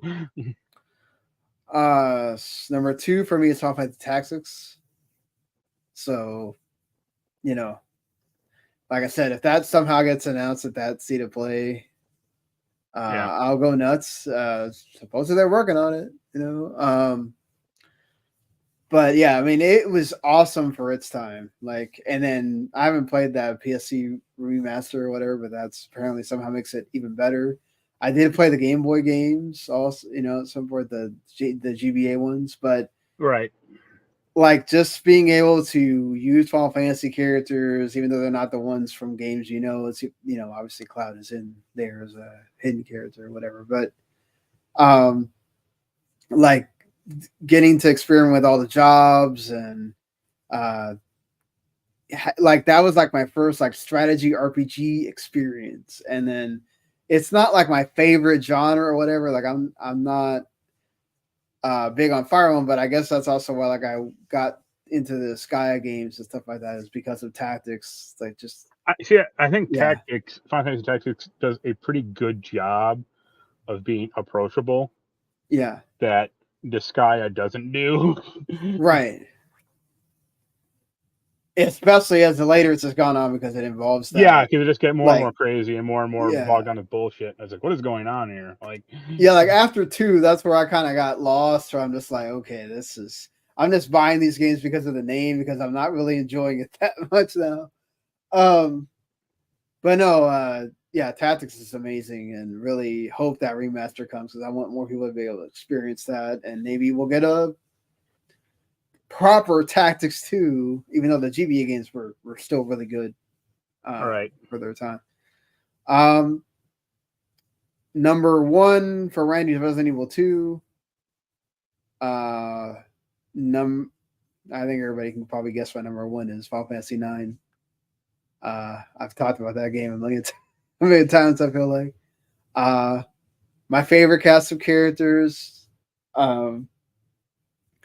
It's not my favorite like music, but it has amazing music by itself. I love this. The story is what gets me the most in that game because the battle system is a little bit slow.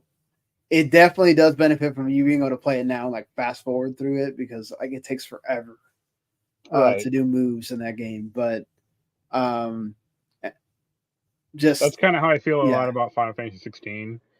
Like yeah, I'm having to replay like the intro and shit, and I'm like, this is kind of just like fast forward, like kind of just hit a button and say I played this already, like skip to the yeah. good bit. Right. Let's get to the good stuff. But yeah, 9 is amazing. To me, it's the best Final Fantasy still. But even though the like Rebirth creeps right up there, also with how much I love that game, but 9 is awesome. Hopefully, it's still getting that remake, even if it's like graphics are better and it's the same everywhere else. I don't care. I'd love for it to be in the 7 battle system, but I'm not gonna hold my breath. I just want that game to be real. What's your number one? Castlevania, Symphony of the Night. Okay. Again, that's the obvious one because it's me. I like good games. It has a whole genre behind it, right? Like, Right. you now have people that classify a Symphony of the Night Castlevania as different than, Yeah. Well, because it is radically different from the other Castlevania games before right. it, so kind of has to. Yeah, it was a landmark I've game. played. I never played the NES Castlevanias. I have played Super Castlevania 4 on the Super Nintendo, and I hate that game.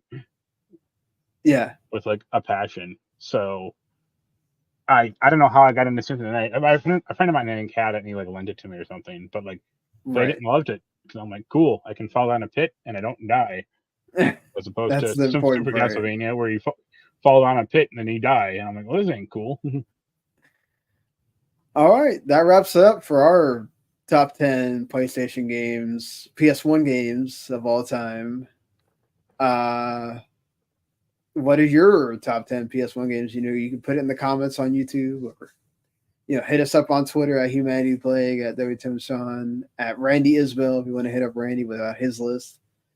Yeah, just hopefully you guys have memories of the PS1 as well. I know there's a lot of people that this is way too old for you, or you don't go back in history and do that. But and that is the one cool thing about they're getting better about it with the PSN Premium. You can go play a lot of these games. I think they just completed all the Ratchet series with this month. So yeah, man, go check out some of these old games if you can. I know a lot of people don't want to go back in time and play old games, but they are pretty cool. Right. With that being said, that's pretty much it for this week. Looking up the upcoming games that are coming out this week. This is a big week, mainly for the one game I talked about earlier. But also you do get some other games coming to PC Game Pass and PC. Obviously, Our History Untold. Heard some good things. A lot of people are liking Our History Untold. So if you're waiting for that Civ 7 and you want to get your strategy game fix, you can play Our History Untold. That's a Xbox Studios game. Yeah. There's also there was a Greedfall 2 Dying World comes out. So if y'all like Greedfall 1, obviously, except this is a little bit different. This is a different type of it's an early access also. So beware of that. It's out on PC. Disney Epic Mickey Rebrushed. It's actually getting good reviews. This was a good game when it came out anyway. But it's out on everything. So you can get that as well. If you busted ass motion controls anymore. Yeah. I mean, if you want to go get Monopoly, buy that too. That's coming out on everything. If you don't have a million other versions of Monopoly, then But Monopoly will look better than it ever has before. Yes. Balatro comes to phones. If you've been waiting for that to be on your phone so you can get hooked on it, go do that. I'm sure there are a lot of people that have been waiting on that. So Earth Defense Force, World Brothers 2. How's Jens feeling about that one?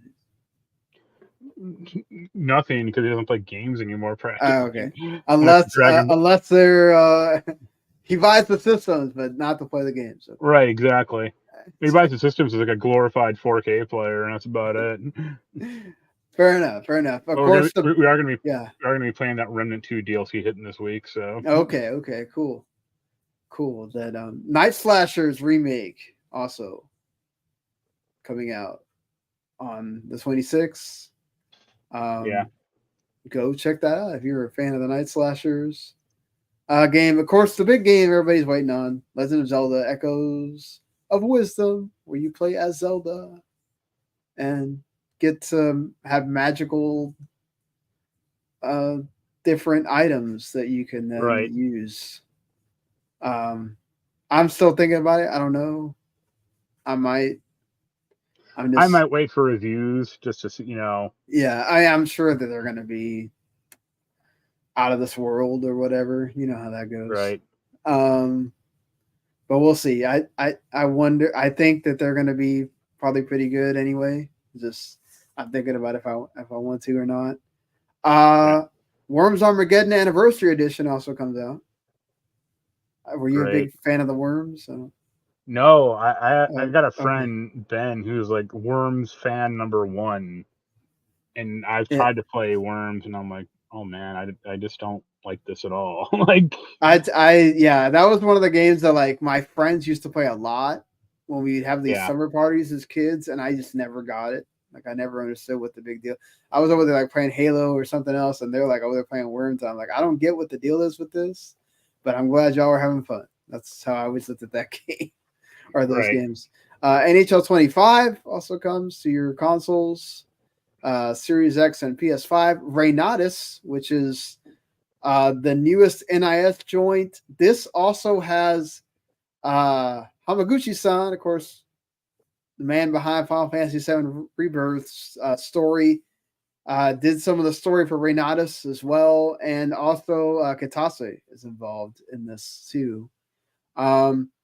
The thing is, I'm pretty sure everybody who watched the trailer for this is probably going to automatically knock it because the graphics like they're out of the PS3. Yeah. There's a demo, so if this interests you at all, go download it on the PSN store or on Switch before you plop money down and see if it jives with you. But next week you get the DLC for Starfield, so that'll be the one everybody will be looking forward to then. But so we might have some thoughts on Legend of Zelda next week. Definitely going to have thoughts on all the stuff that's gone on for Tokyo Game Show.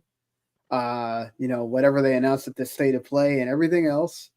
Thank you, everybody that watched live or watched later on YouTube. And see y'all later. Later. Peace.